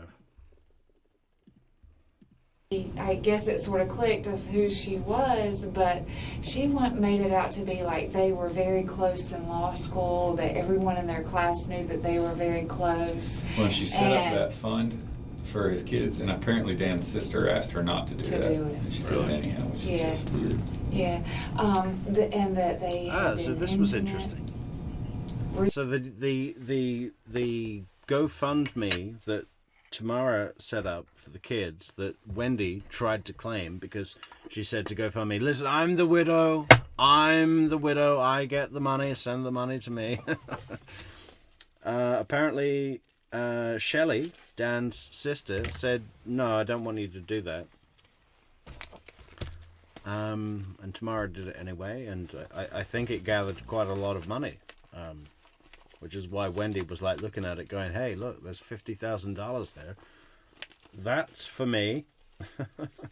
That's going to pay for 10 Uvia dinners. We're going to be covering the Uvia dinner very soon, guys. I think this week. this week, right? We've got to get that shit done. We've got to get it done. Recently, and I was like, oh, okay, well, you know, usually Danny tells us. I didn't hear about He this. doesn't shy away from He doesn't telling us shy away about from his telling personal us. stuff, you know. And I was like, I don't know who this person is. And so that's the only thing. And she's just been kind of very pushy with me. And I'm like, and I don't know her. I've literally met her the day. She does seem very nice, but Nice. it does seem like it's coming out of a nice place, like she's truly grieving and upset, but it's a little weird. Yeah, well, maybe that's what you should focus on. Yeah, that she's truly grieving and upset, and that she seems very nice, like she's coming out of a nice place. Those are the important things on how you judge someone. If she's saying things like, I want a shirt of Dan's that I can sleep in, I think that's really nice. I'd say, yeah, here, have a shirt. And they're all like, oh, it's weird. Oh, she's pushy. She's weird. You're pushy and weird, you fucking straight heads. It's just weird. So we can honestly say that his relationship with Amy started in January. Around, yeah. She said 8 months. They've been together 8 months. She said It's almost, well, August would be 8 months, but Yeah, it's around. The only reason why I know is her first visit to Tallahassee was around Valentine's Day, because that's when she came and stayed at our house, was in February. I can't remember. And we went I'm out. bad at day. I can't even remember my kids' birthdays. Yeah. you are going to be in trouble. I know. Because I'm the one who has to fill out all the paperwork. Yeah, but I can say it was around Valentine's Day. I remember that it was around Valentine's Day. But when that started with Amy, these were done. Yeah, for sure. Yes, when There was a he break, for right, sure. when he started dating with Amy, it was exclusive. Okay. Yeah. Yes, it was exclusive. On Oh, look, Nicole also needs dental work. Even with insurance, it's going to cost a fortune. I don't have any insurance for anything, even my vehicle. I make my own just so I have a piece of paper to show to the police if they stop me. Don't tell anybody. But what can I do? I have a UK registered vehicle, and you can't insure it in Portugal, and if I insure it in the UK, I have to drive to the UK to have it tested, annual test. Well, I'm not going to do that. That would be insane. Yeah. Living on the edge. No annual test. Oh, what was that? Was that a coffee? Oh no, that was a WhatsApp. Okay. Yeah, no annual test, no insurance, no road tax, nothing. Just a fucking vehicle. You know? Oh my God. You know, it's not by choice. I would love to be legitimate. I just... What are you going to do? I'm on my own. Fairly his quick, end. I think. Yeah, fairly quickly. I mean, I think he went pretty head over heels pretty quick. Yeah, about it. he And they fell stayed for together her. the entire time. Yes, they did not break up. Exclusively. Yes, Yeah, they didn't they break have up. not broken up. Yeah, I mean, I don't know her. Side, but no. Right, no, I'm just saying, did he have anybody? No, he did not. No one since he dated Amy. No one else. And they had a little riff when she was down A here, little tension. but they had to go back to Right. New York, and he went with her. Right. Mm-hmm. And things were good. And I hate to call that a riff, but I guess... No, because the 4th of July, he showed me, or whenever they went to Shelter Island, he showed me the pictures from Shelter Island on his phone of him and Amy. Yeah, I remember that. Was that The one that's when that he one went of the back? ones that she had posted on Facebook. Was that when they went back? No, that was previous. Whenever he went to Shelter Island, I don't know. It was Okay. before the 4th of July. Is that a Hey, Davey is a UK dentist for nearly 50 years. Can be a consultant. Well, hey, Davey, can you come over to Discord? And there's a link in the description. It's just a big chat room where we all hang out all the time. I will send you a picture of my choppers, and you can tell me what you think. I mean, I would love to know something before I go to the dentist so that I can ask appropriate questions.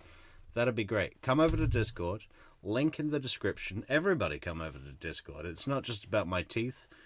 Loads of stuff happens in there every day. We got multiple rooms. We got subjects. We got, all sorts of things going on there. It's a good community. Strong community. Up there. Yeah, she has a home on Shelter Island, which is like, I don't know, Hampton-ish. Who knows? She's wealthy.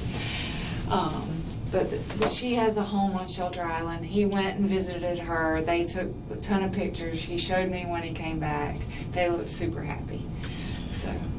Was there any discussion between Danny and you all about Wendi wanting to relocate to South Florida? Yes. Yeah, that was what a we're talking about. that was a major thing. When was that?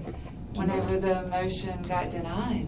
Well, I mean, it was short. Whenever she filed it, I mean, I think everything she did was a surprise to him through this. She never told him. They didn't discuss it for a while, and it was just like a week ago, he got a notice saying that he had to be at some meeting because Wendi had enrolled the kids in a different school and didn't talk to him about it or anything, And he was wondering, like, that's what I talked to him at the beach when I was at the beach actually about it, I think, because he was like, well, I got to make a decision by whatever day, and it only gave me 24 hours to, I haven't even visited the school, but he said it has a good reputation, and so maybe it wouldn't be that bad of a deal, but That was Tuesday night? It was Tuesday, I think, and Tuesday. I tried to look at it in my phone, but my phone doesn't save everything. It jumps. There's a big gap in it for some reason, but she wasn't there yet, and I didn't get there till Monday night at like midnight, so I'm pretty sure it was Tuesday Tuesday morning, Tuesday afternoon, sometime. That was the last time you talked to him? Mm-hmm. You remember what school it was? Was it? No, I'm sure Wendi Mary! does. I mean, I don't even know what his decision was. Yeah. Anybody at the, so really after all this contention between them, you all didn't have any contact with Amy, I'm assuming? I don't think so. No, Just Danny. Yeah, And Danny just told Danny. me he had like a big breakthrough. Everything was wonderful. Like she had couldn't wait to finally share kind of us the opened good everything news.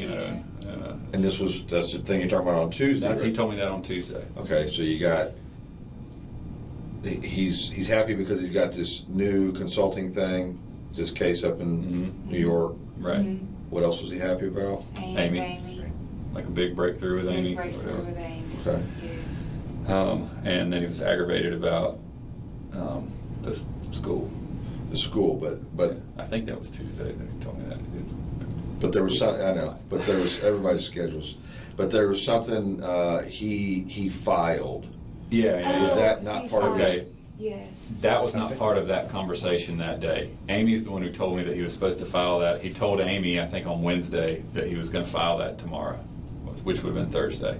Okay. And it would, because he was making, she said there was a whole story about how he Wendy said was that being Wendi was very being nice nice to the last their him. conversation. She actually talked to him and was kind of halfway nice. And he said, well, that was nice, but it's going to go away because when she sees what I'm filing, it's going to just, she's going to be pissed. And, but he had already told us what he was doing as far as the filing, a month and a half We ago. knew. I don't know how legal, how long it takes to do it. I know his lawyer quit, and that probably put him back a little bit. Go ahead. Well, yeah, he was going to make sure that it be brought out that she perjured, and that she lied about the assets is all that he There were was some saying. other things, but it was little it was things, but they all add up, and if you're a lawyer, you really shouldn't be doing that. Yeah, Paying he attention to lied that about detail would be very certain important. assets that she disclosed on the financial documents of the divorce is what basically he was mad about. And the ring. The ring was pretty. The ring never came back. No.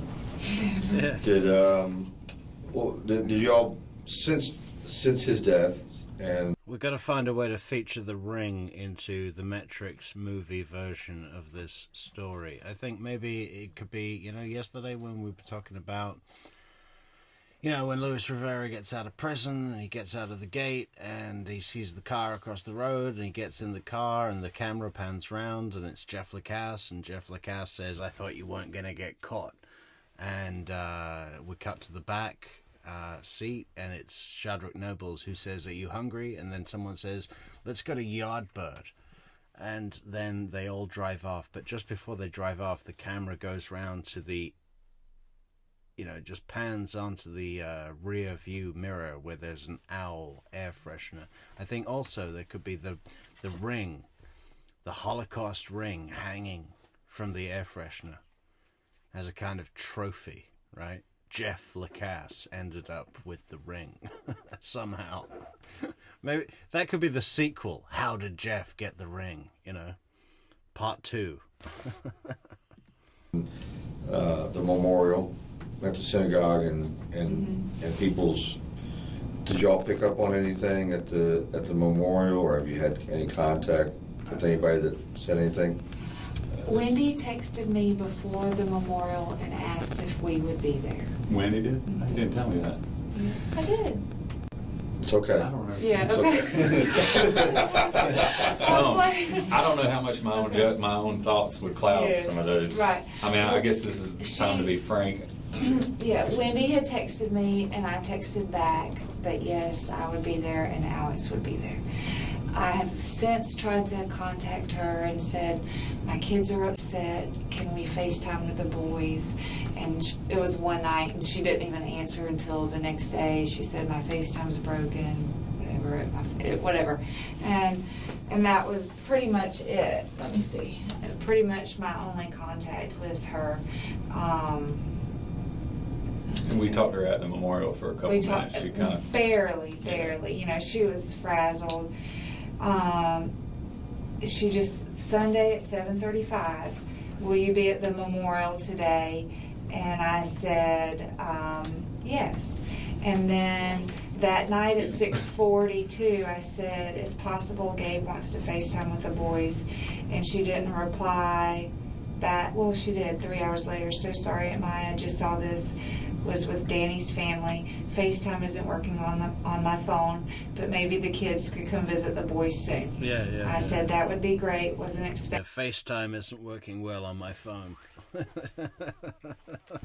When does that happen? You know, it's just transparent excuse. Like, yeah, you know what? FaceTime. It went down. And it's not working well on my phone. Can't do it, sorry. It's hard to Skype with toddlers. Expecting her to FaceTime us today. Gabe just misses it. That was it. Yeah, our middle son is very Gabe, so. and that was my last contact with Wendi. As far as that. The only thing, and this is purely speculation, I have spoken to her father before because we're both dentists. We were at a birthday party for Lincoln's I don't remember which one it was. But they came. They came. She won't share birthday parties and let Danny be there. Be she involved. wants separate ones. But she came to his the last time. He asked and she agreed She to come. came and brought her parents came with her. Let me back up. I'm just trying to clarify. The birthday party at Danny's house? At Danny's house for Lincoln. Which would have been, I don't remember what the birthday was. October. Okay. No. That's longer than that. The more I watch these guys, the more I find them completely insufferable. I mean, it's just like, can you have a bit of fucking human about you? Or what? You know? Like, live in the real world. Yeah, it was longer than that. Whenever Lincoln's birthday. I think that was the first year they got divorced when that happened. Oh. I think. No way. No, okay. Don't It trust was me. when Like I all said, I'm this- not good with dates. Yeah. I'm No gonna go way. with her with the dates. Yeah. I told you need to talk to my wife. It was on when Sunday. all this was going down because he was, you know, again, she's coming with her parents, but this is gonna not happen when I file this motion. You know, Yeah. it was another one. Lincoln's the younger one. Yes. And his is in October. Yeah, October. Okay, so October. October a year ago. I mean, 2013. yes, You 2013. can remember Lincoln's birthday. You better never forget mine. How do you remember that? If you better remember Lincoln's birthday, you better never forget mine. Well, she's not going to forget yours. You're married to her, you know.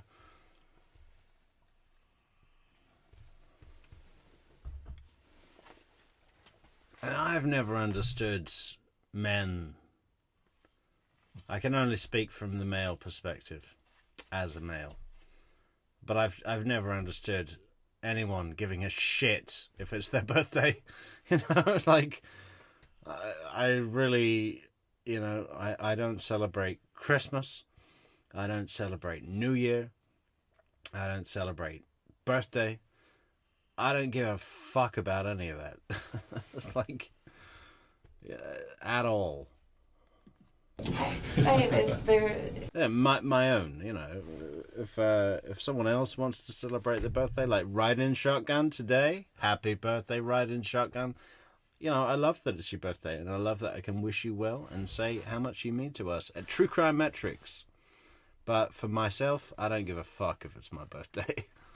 I don't expect a party. I don't expect a dinner. I don't care. I don't need nothing. Another day. I'm playing. Okay, Ben's in July. There's only 15 months difference, so it has to be. But not judging anyone that does love their birthday, by the way. I mean, if that's your thing, that's your thing. Many people do, and that's fine. And it's not a judgment on anyone else. It's just how I feel about myself. I'm only owning that thing, So that's how I feel. It was a birthday party for Lincoln because I took the pictures. I remember Wendi came with her parents. Okay. And hey, thanks so much, C. Malone, for that fabulous super chat. C. Malone says, for Isom's Chet Pizza's order. Okay. Well, I'm willing to bet it's a double pepperoni. They were friendly to me. They were. They were very friendly. But we knew they hated Danny, really. They hate Danny. hated Danny. The parents. Yeah. Her parents, they hate Danny. His parents hate her. It was from the wedding, from Even the at the very memorial beginning. service, if you knew everything, his mama's speech was Directed very much to directly Wendi. towards To Wendi. The things she mentioned That's interesting, right? The things she were mentioned things that they fought about. his mama's speech, so Ruth's speech at the wedding was directly kind of reprimanding Wendi, it sounds like. I bet that went down horribly. The Jewish identity and making sure. I mean, she would put him on Skype when she did Skype. She'd put him on Skype eating bacon. Knowing you that. She'd put the kid. Dan wants them on a kosher diet and says, oh yeah, I need to Skype with them 20 minutes a day. And when Wendi puts them on Skype, she puts them on Skype with a pile of bacon in front of them. I mean, that's just fucked up, right? It's so fucked up. Horrible person, horrible woman. That kind It of was stuff. totally to piss Danny off. So that, and then the. But I was friendly with her parents. Like, I talked to them because he's a dentist. His we son didn't is a wanna- dentist. Like, I tried to be very friendly. I tried to be engaging and talking with them. I didn't want them to feel, it was hard enough that they came. But at the memorial, they would talk to me. I don't know if they were mad at me. I don't know. Obviously, Wendy's not, because she asked if I was coming. But her parents. I don't know how much of it is them. I mean, they know that everyone's first thought is going to be Wendi or her family, right? So it does put them in a little bit of a, I'm sure, defensive situation. But yeah, I would not be surprised if that's how this all turns out. I'll lay it out there.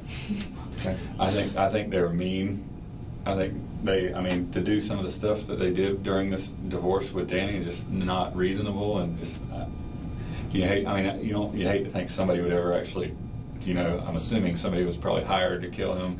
You would hate to think that somebody would do that over really anything, but somebody did, so it just makes more sense to me. That's the so I don't know only if I'm reading that into I was like, him. either her, The father in particular. Right, the father in particular. He just set off not bad. At the memorial. Only at the too many. memorial, just because he wouldn't look at me and he didn't. Yeah, I actually kind of tried to. I was literally, you know, not I'm very sure he was positive. uncomfortable, so I don't, you know. But I don't want to read into it that Okay. much, because anybody could be emotional and everybody Well, and thinks if differently. they don't have anything to do with it, this is horrible because everyone probably thinks they do, and they know that, and so that it's going to follow her forever. But the only if thing they is don't find either out her who- family, a bad student, or one of these crazy women. Huh? yeah, or a crazy woman. All right. I can't think of anybody else that would want to. I mean, hurt Danny. You know, That's all I would know. I can take this. Yeah. In a minute, Yeah. And you said you don't know of any recent contact from them, right? I know. Well, Well, Lisa's Lisa- still friends. Lisa, Lisa, yes, when and he this was in New Turkish one York. though, he did see in January. He saw her at some conference. But But Amy has all the stuff on that. Amy doesn't know who the her Turkish name. one is. But, yeah, but I do know that there was a Lisa and a Nancy. I just couldn't have told you their last names or where they teach or anything else. Okay. Amy did.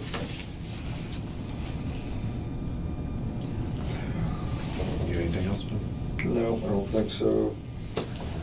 Please call us if you need it. I don't know what else we can give, but No, that's fine. I appreciate y'all coming down. I hope it didn't set you out too much. no, I'm going to drive my mom tomorrow to TMH to have surgery at 5:30. So Oh, I'm gonna spend the okay. night Let down you here. get going. Busy with that. All right, thank We you. may be in contact as things progress, but, you know, I'll keep in touch with you, or if y'all have anything. I gave you one of my cards last time, right? You should still have that in case you, Yeah. questions or anything. Yeah, I got stuff. Okay, all right. You can spare another card. All right, I'll walk all that down. Okay, thank you. Thank you. Good to meet you. Appreciate your word. Nice to I meet gave you one of my cards last time, so you don't need to have another card, because you know those are like 3 cents each, and that eats into General Isom's taco fund. Thank you. Okay, so we're gonna go to so tempting to play Etta James. Right, Ride-In Shotgun? Happy birthday, Ride-In Shotgun. 27th of January, we got an Aquarius as a moderator. Can you imagine?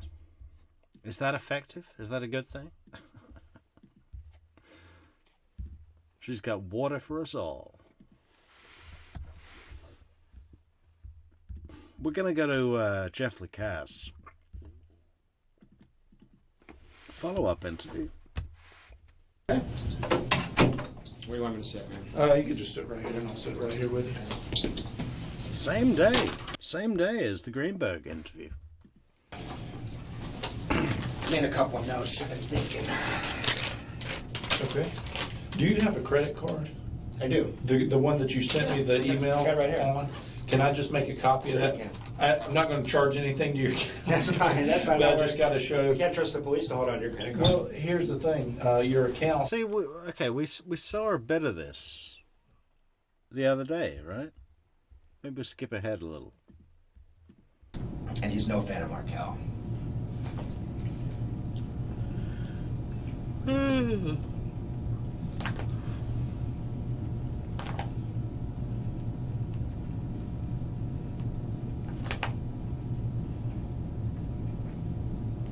I think I know who you're talking about. I haven't talked to him specifically, but Yeah, seems unlikely, but I figured you want everything.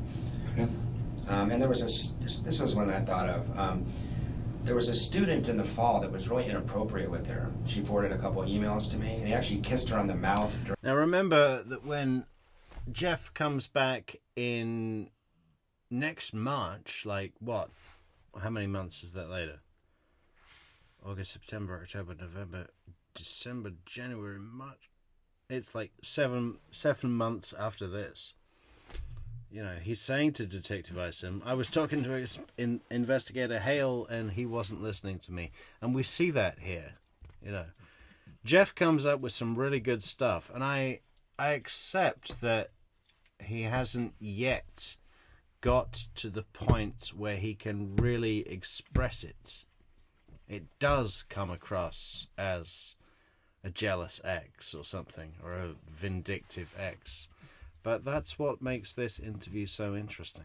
During a teacher-student meeting in her office, That was kind of weird. So I don't know his name or anything else, but there was the student that if you're looking for obsession, that was strange for a student to lean in and kiss a professor on the mouth, you know? Yeah.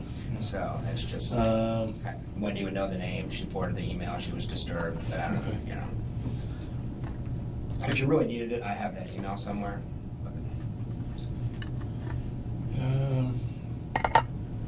Might have been a cocky student trying to pick up his hot prof, I don't know, you know, but. If you can find it, just, you got my email address. Yeah, would you like to see that one? Okay, I'll Sure, send yeah. it. I think his address is on it. Yeah, we haven't excluded anyone really at this point. Gotcha. So, Okay, a couple other things. I've been seeing a therapist since about, I don't have any major mental health problems, but just to try to deal with Wendy, I was seeing my therapist I used to see when I was going through my divorce.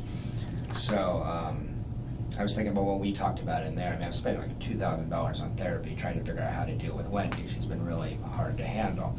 And I realized I never put it together, but he for months has been concerned that she's a sociopath. And I didn't tell you guys that before. I still love Wendy. I was under her spell. She called me tomorrow. I'd probably go back to her. But there's a lot of stuff that. What as the I hell look did back, he just say? I just need to clarify that. And I realized I never put it together, but he for months has been concerned that she's a sociopath. And I didn't tell you guys that before. I still love Wendy. I was under her spell. She called me tomorrow. I'd probably go back to her. But I still... I don't know if he said love or loved. I still love Wendy. I was under her spell. If she called me tomorrow, I'd probably go back to her. Yeah.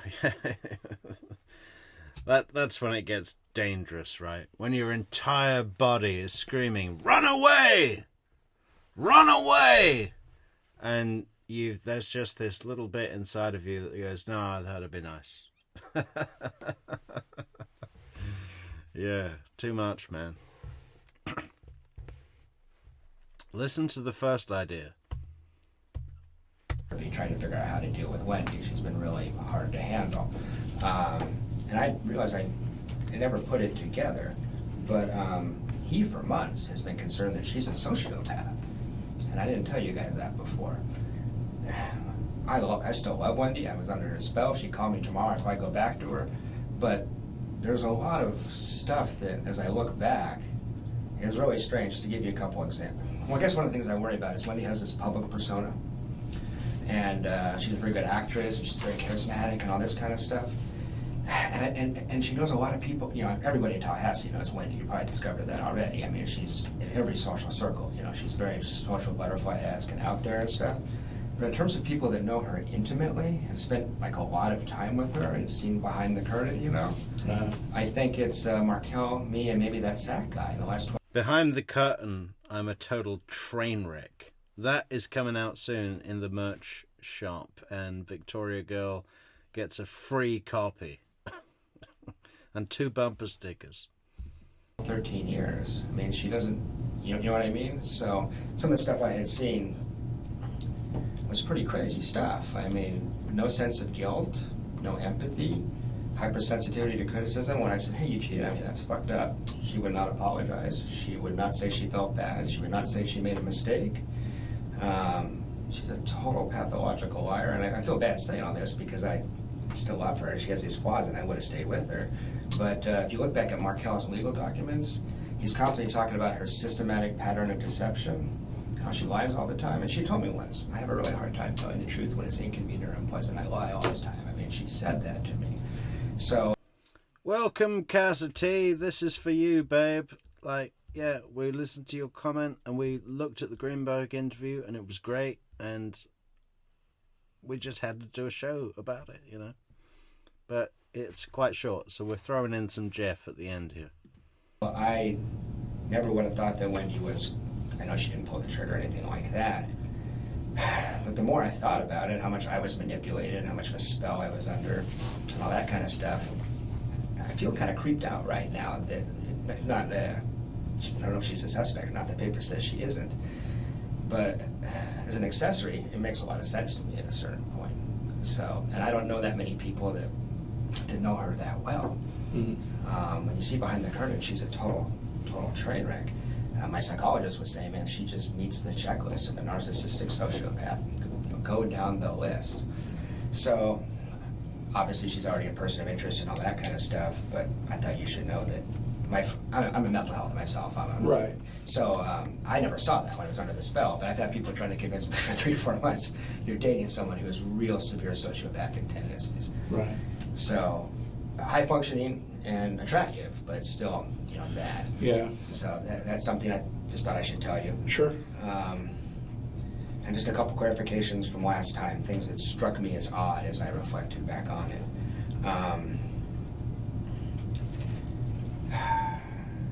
It was really disturbing to me that she told you guys that she thought I stalked her. As I thought about it, it really bothered me because we had. Davey says, Metrix, Google how to take dental photos with an iPhone. Well, we do have an iPhone now. Brand new. Best phone in the world. Yeah, I should be able to. Yeah, I've just seen you join our Discord server. Thank you for joining, Davey. I will send you probably tomorrow now. I don't think I'm going to get round to it tonight, but I will Google how to take dental photos with an iPhone. And I really would appreciate if you could just share an opinion on my mouth.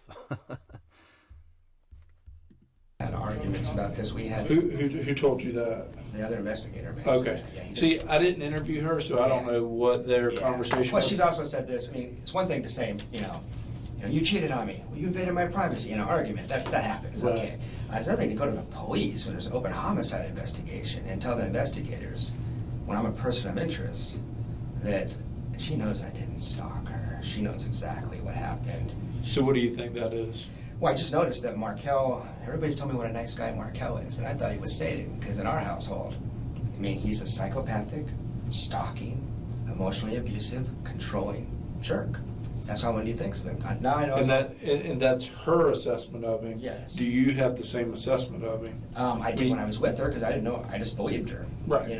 But no one else has.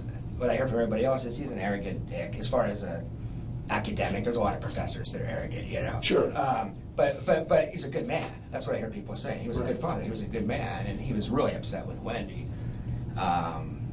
Starting to understand why, maybe. Because all of a sudden I'm a stalker, and this is just fascinating to me. I was married for 3 years, never raised my voice to my wife. You saw I have no record, no DV, and this is not me. You know what I mean? It's like, so it's. It seemed kind of. Again, Why do you think she would allege that? And again, I didn't interview her, so I don't know. I don't know. I know I'm not under any, I didn't commit crime or anything. It wasn't like that. But I think it, I don't know. I don't want to speculate. I don't think she's trying to frame me or anything like that. When I thought about it, I don't even have a motive here. If Danny's gone, she's gone. It makes no sense. You know what I mean? The only thing, this wasn't, that's another thing I would say is, I don't know if you've heard this from other people, but I read all the legal documents. I was helping her draft emails. We're working together and all this stuff. And Danny was about to get his ass handed to him in court in the fall. The whole legal community knew that. It's like he's out on a whim. And he had a new girlfriend, Amy Adler. He spent a lot of time with her. He actually backed off when he used to harass her with emails a lot. And that's why the timing of this was a little strange. Because as far as Danny, her life had never been better than the last 2-3 months. He had really backed off. So this is all about if there's a motive in relocation. It doesn't have to do with it. He would file spurious legal complaints and stuff like that, but he kind of stopped that actually. It was, but it just, again, that sounded sociopathic to me, like deflection. It seemed unnecessary. So a couple other things. There's some timing things here. I hope this is all wrong and you find some disgruntled student that shot him. I want Wendi and her kids to have a good life in South Florida. I still love them. I still care about them. I miss them. I'm pretty heartbroken over all this. But if you want information, I had some things to say. So we have this big fight in Gainesville. And I really confronted her. I'm really hard on her. I'm pissed because I feel like I've been conned because she's been calling me her boyfriend and all this kind of stuff. And I don't know exactly what the relationship was with Zach, but I found out enough that it was very clear that she was busted, that she was juggling 2 guys in some form or fashion. I don't know the details. Yeah. I got the impression I was boyfriend number 2 is why I was pissed. I mean, there's no picture on the Facebook page. I noticed there wasn't even a picture of me in her house, and that's when I got really, really upset. I was like, this. Victoria's still at work, Mary. It's, you know, it's only 4 o'clock in BC, British Columbia. Come on, we've been dating 9 months. This is bizarre, you know. So I had it out with her in Gainesville. And then she went to South Florida for 14 days. The whole time she's down there, she's miserable and not that available. But we're talking about future-oriented stuff. We're talking about trying to get back together and desperate to see each other. It sucks that we're separated in this bad situation. I can show you the text, like, can't imagine my life without you. God, I fucking miss you. I mean, these are like exact quotes, you know. She gets back to town, we go on a date, and I said it was awkward, but we were holding each other, we're holding hands. There was a future orientation still. We're going to spend a lot of time together and work this out. That's what we had decided to do. And that was last Monday. It gets really strange from there, and it makes me suspicious, and maybe I'm just paranoid, but then on Tuesday, she called me at 2 or 3 in the afternoon. She said, I walked out of my house, we were going to see each other that night. And I say, okay, walked out of your house, what are you going to do? I try to get a key, but I probably need a locksmith. I said, oh, well, I'll come out and we'll just hang out on your front porch and have our date there. And she's like super sweet and friendly, and it was like everything was okay, actually. She was like, I would love it if you would come keep me company, see you in a little bit, call each other baby, this kind of stuff. So this thing about being locked out of the house was on purpose, right? And the reason it was on purpose is that Wendi would have good reason then to hand out keys to friends, colleagues. Here's a key to my house. If I lock myself out of my house, I'll be able to come and get one from you. In anticipation, she brings it up. You know, the things Wendi brings up in her interview, which we will be going through again, guys. Even though we've done it 3 times before on our channel. If you love Adelson content, go back. You know, we've been doing this channel for just over a year. Our first series of videos was Wendi's interview. And we've done it 2 other times since then. And every time we see something different. Every time we have a new fact to bring to the it's really good. I think we should do a clip show as well. But this thing about the keys, right? Wendi brought up in the interview that it made her nervous that there might be a killer on the loose, and that she has all of these keys with her friends and colleagues. We don't know who killed Dan. It could be jealous Jeff or someone else or whatever. And she said to Isom, it now makes me nervous that there are keys all over Tallahassee, which fed into her need to flee Tallahassee and go to South Florida with her parents, where she would be safe in the Icon building, right? So this thing that she did, no, Wendi does not strike me as someone who is clumsy and forgets their keys. Does it happen? Has it happened to me? Sure, yeah, I forgot my keys. I've had to climb up a fucking drain pipe. A plastic drain pipe. I'm amazed that I even made it. You know, it's like...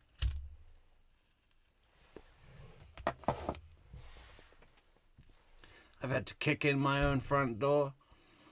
It happens. But it happens less to someone like Wendi.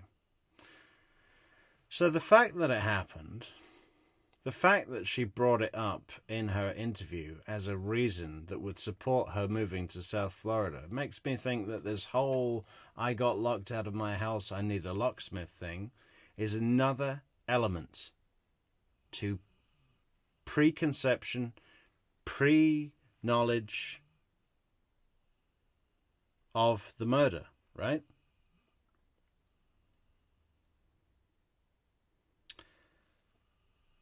Her distributing keys to people around Tallahassee a lot, as she said in her interview, helps her have reason to move immediately to South Florida. Because if the cops haven't got the killer, she doesn't know who the killer is on paper, right? I believe that could be used in a jury trial as an element of consciousness of guilt.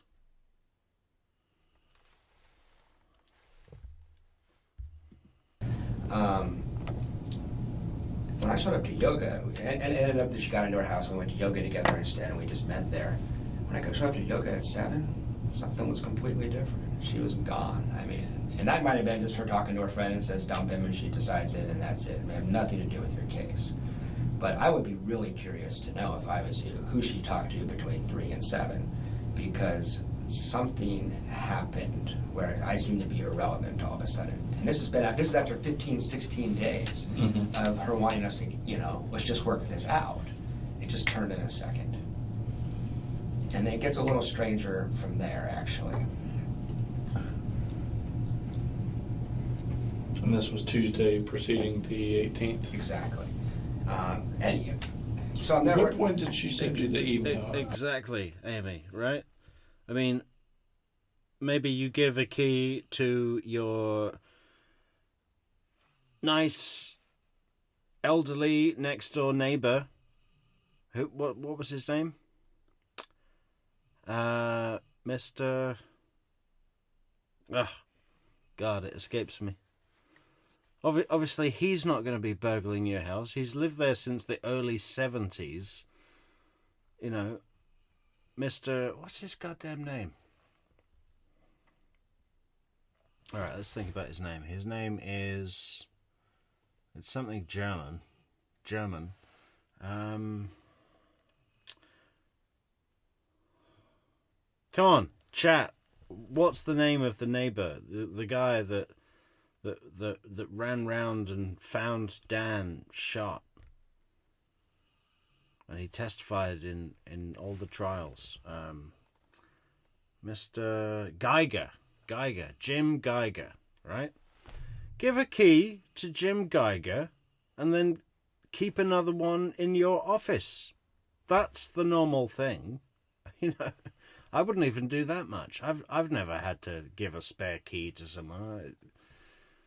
No, but all right, I accept if you're settled and you've got a house and kids and all that. It's that's you give a key to Mr. Geiger. You keep another one in your office drawer, and that's it. You're always going to be able to get in. That was that Tuesday night. That was Tuesday night, which I suspect was already in her head. Because well, that may be when she immediately came to a finalization that she was going to do that. She may have. I mean, I don't want to make this all about me. There's bigger things here. But I did notice some things. I mean, so she's done with me, right? Okay. I'm looking at her. It's not right. Something's wrong here. I walk out to the car, and it's really awkward. Small talk, I can tell she thinks she's done. But she asked me if I was going to be here this weekend. Now, she's done. Why does she give a shit if I'm here Friday? She asked me directly, are you going to be here Friday? And I said, maybe it's up in the air. And it wasn't up in the air. I just didn't want to seem desperate, and I was just going to stay here and not take my trip if Wendi was willing to see me is what that was about. But she was really interested. Oh, why is it up in the air? Oh, because, at his end there's a thing. Oh, okay, talk to you. And this was prior to her sending you the email? Prior to sending me the email, and the last thing I ever heard from Wendi, last words I exchanged with Wendi were, are you going to be here Friday? I just thought you should know that. It may mean nothing, but it was kind of strange to me. Then the no contact order was also kind of strange to me. Usually you would just send someone an email and say, hey, I need some time to think. She was very strict about that no contact thing. It was almost like she didn't want to be in front of me. You know, I just busted her for Well, she that. probably didn't want you to try and talk her out of it. Maybe. I don't know. No, that's my thinking. Maybe. Detective Hale, you're way off the mark, man. Maybe she knew something was going to go down and didn't want me in front of her because I read her pretty well. And I just busted her on a whole host of lies, you know.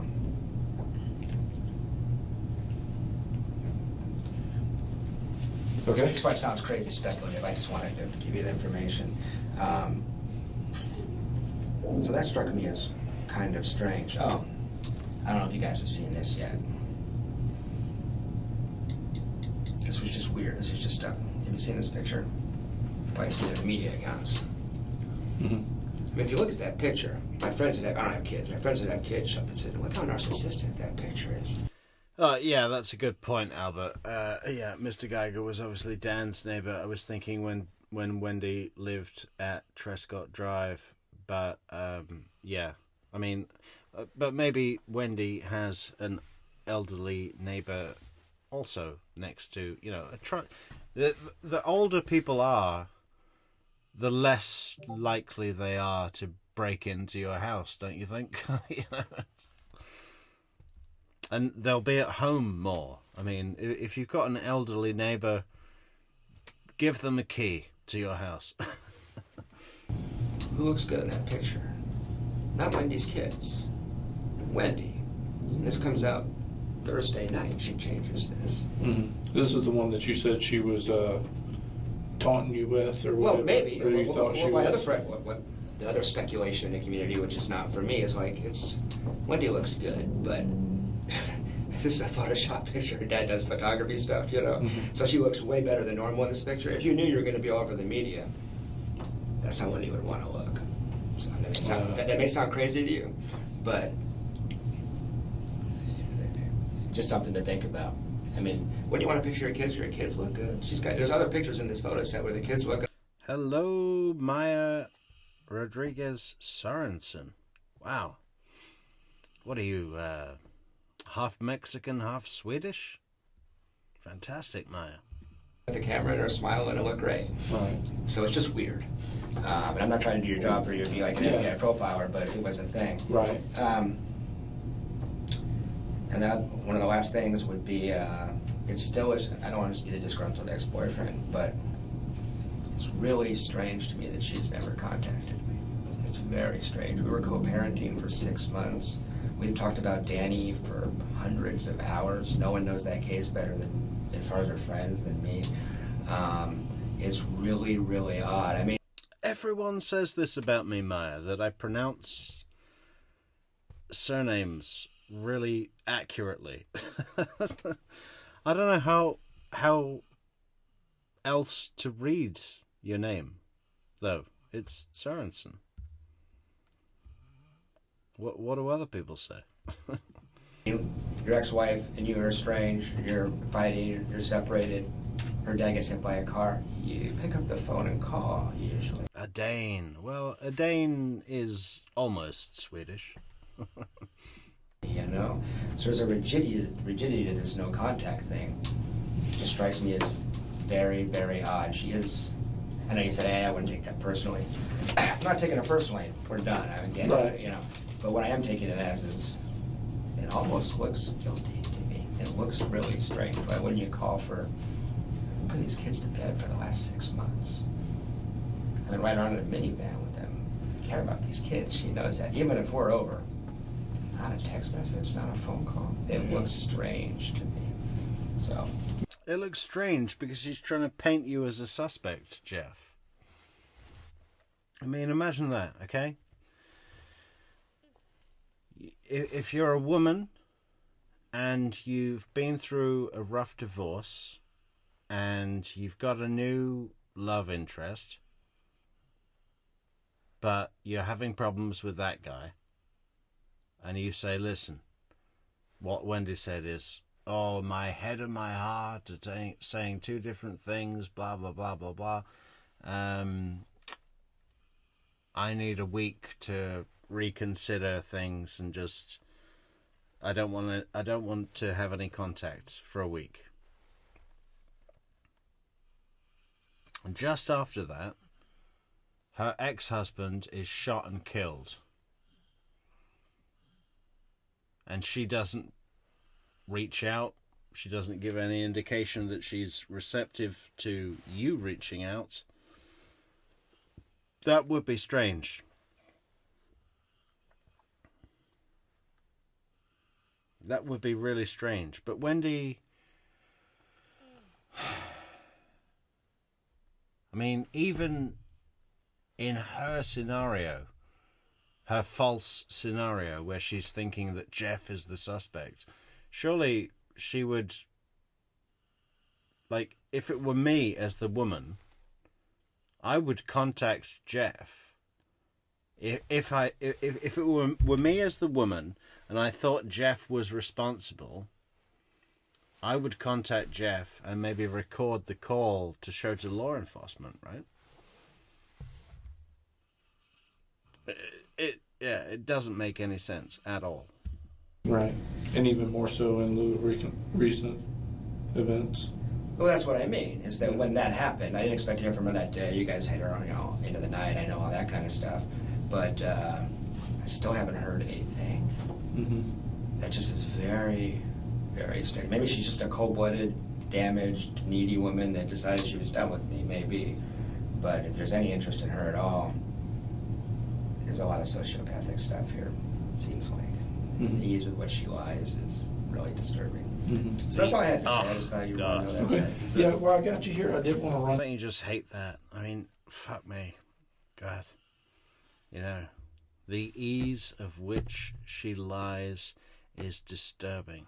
Yeah, man. That's rough.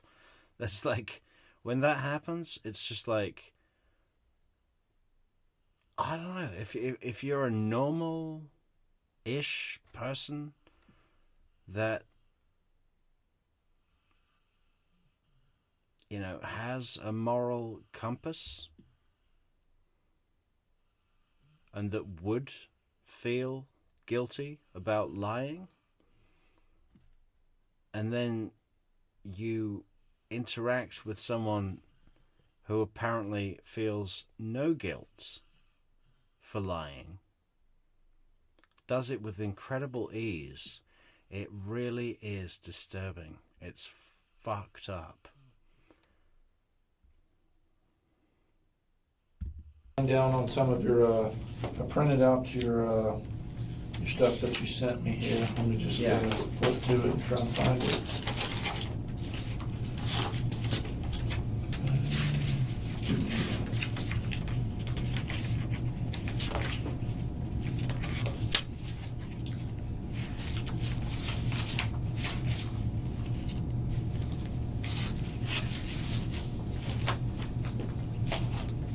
Okay, and this actually is a little bit better to kind of have something tangible to look at, to kind of see where you are and where you were going and stuff like that. I'm a little out of order because the one that cleared, but yeah. Okay, so this day's in was actually, even though it says the 18th, I talked to the clerk and she said you were there on the 17th. Yeah, Thursday night. Thursday night, which is what you said. Yeah. You know, so this is mainly done for exclusionary purposes. I'm not worried. So I got you here. And then when did this transaction occur? Like, it doesn't have a time. Can you give me kind of more of a specific time? Thomasville? Yes. That would have been on the way there, so 9, 10 o'clock. PM. Yeah.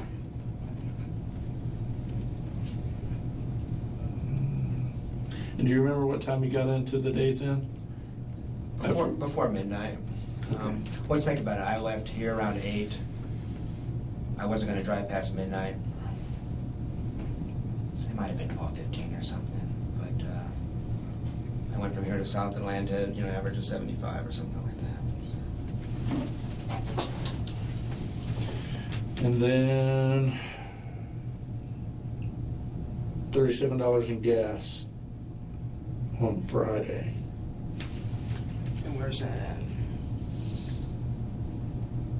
At Ayersville, Georgia. Yeah, that would have been somewhere between Atlanta and Tennessee. And that was this was actually on Friday. It was.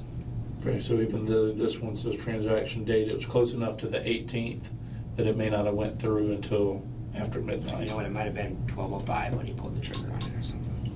Okay. Well, you just said anywhere between 12 and 12:15 you got there. Yeah. Okay. And then you said you got out of here about 9 o'clock. Yeah, it was about almost exactly 9. And then what time did you stop to get gas here on the Friday? I couldn't tell you. I could tell you what time I had that flat tire because I texted my friend as soon as I got it. Okay. And that's what Miller's. And that was Miller's Brothers Dairy? Yeah. You got a flat tire as well. Yeah, that's Miller Brothers Dairy. Going.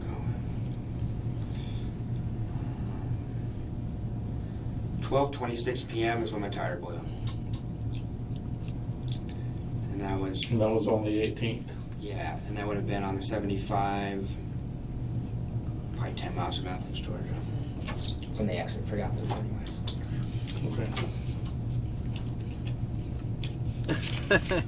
I didn't realize that he had to change a tire. I think I got gas. Too. Yeah. And this was on the 18th also. Yeah, that's the same stop that I did gas. That's where you said you went. Yeah. Okay. I appreciate you giving me this. It kind of helps give you a timeline. Yeah, no to problem. exclude you for anything. I understand.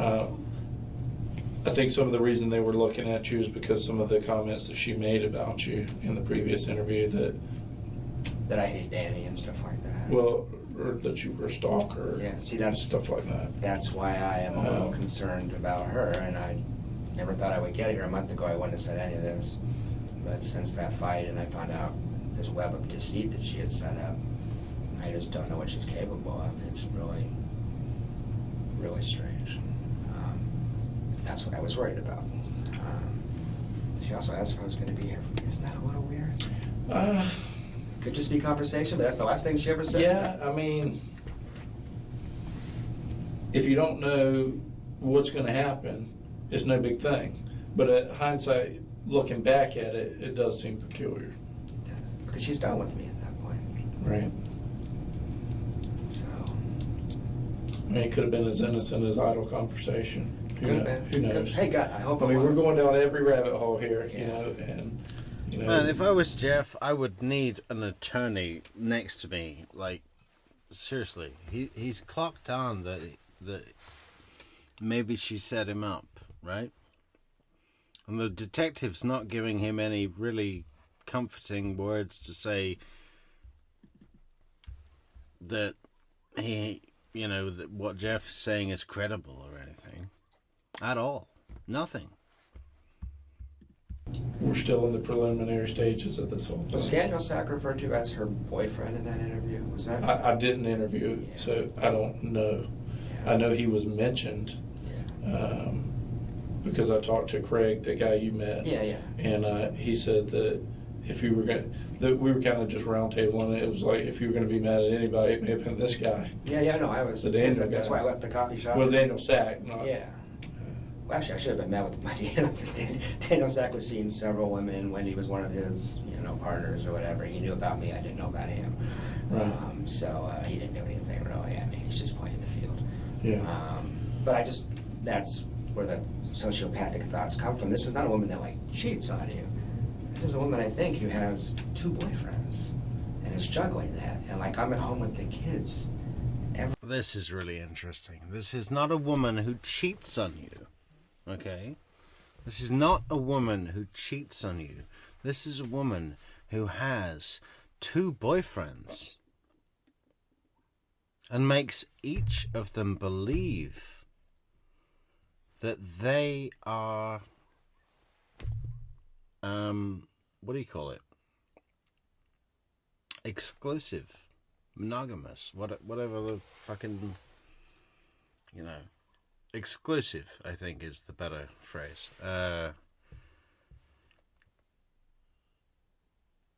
Someone that can separate their reality to an extent of a relationship where they are engaging. That is seriously dangerous. every night while she's off screwing him during the day. She's a woman, I think, who has 2 boyfriends and is juggling that. And like, I'm at home with the kids every night. He's at home with the kids every night. While she's off screwing him during the day.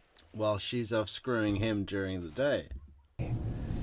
She's letting me mop her kitchen floors for her. Mop her kitchen floors for her. Oh, man. I mean, this woman had me doing things you wouldn't believe. I mean, I can honestly say, you know how like you get sick, your girlfriend brings you chicken soup. That woman never did a thing for me. And You get sick, your girlfriend brings you chicken soup. That woman never did a thing for me. Not one thing. was basically her personal assistant for 6 months. So when you start thinking about a scenario where someone gets compelled to do something or convinced or help her out or something, just as a thought experiment, I would have stopped in front of a truck for this woman. Mm-hmm. I'm a mature 42-year-old guy who's dated a lot of women, and I just got caught into the spell. So that combined with just the, I think that's kind of unusual where you have 2 boyfriends. I think that takes a certain lack of conscience, you know what I mean? Yeah. So that's how easily she did that. Mm-hmm. Just makes me wonder. I really hope she's not involved at all. Yeah, I mean, I don't think she is, but I mean, time will tell. I don't think she'd be directly involved, but as an accessory at this point, I gotta tell you, that's in my head. So I just wanted you to know that. Yeah. I don't know. Detective Hale, what are you smoking, man? I mean, what do you mean you don't think she is? Based on what? Based on her fucking incriminating interview? And all of what Jeff Lacasse has just given you? I mean, where are you, Investigator Hale? Come on, Investigator Hale. Wake up, Investigator Hale. For fuck's sake. You know, it's just... He should be really getting involved with Jeff. Like, he should recognize that Jeff has great insight. But I do believe that Investigator Hale thought more along the lines of Jeff is just a jealous ex that wants to punish the woman that didn't give him what he wanted or something. You know, it's fucking bullshit. Jeff has got good knowledge here. You know a lot more data than I do. Sure, yeah. Well, if you don't have if there's anything nothing else, that's it. I appreciate you coming in. And unbelievable, Investigator Hale. I hope his boss came to him and said, "Listen, Investigator Hale, we want to put you back on fucking traffic, okay? Because you ain't got it, you know." Well, appreciate you coming in. I mean, that was the perfect moment to pry further. if you want Say to go that ahead again. and send me, I mean, time will tell. I don't think she'd be directly involved, but as an accessory at this point, I gotta tell you, that's in my head. So I just wanted you to know that. I don't know. You know a lot more data than I do. Sure, yeah. Well, if you don't have anything else, Nope, that's it. I appreciate you coming in. And if you want to go ahead and send me that email, if you still got it. Yeah, I'll find that email. And then, like I said, you got my email, you got my phone number. Anything else arises, let me know. If you do have subsequent contact with her, Yeah. and you guys have a conversation that you think is of note, I'll let you know. Yeah, but let I me think, know. I think we're probably done. If you need anything from me, let me know, but that's all I had. okay. All right. I appreciate you coming in. Thank you, Mr. Help. All right, I'll walk you out. Thank you, Investigator Hale. Thank you for not listening to me, Investigator Hale. Yeah. Okay, listen, guys, we are going to sign off for tonight. Early stream, short stream, but that's okay, because we'll be back tomorrow for another day of Adelson Week. Thank you so much to everybody in the comments. Thank you so much to our supporters on buymeacoffee.com/TrueCrimeMetrix and our supporters on YouTube as well. Thank you so much to our fantastic moderators. And happy birthday, Riding Shotgun.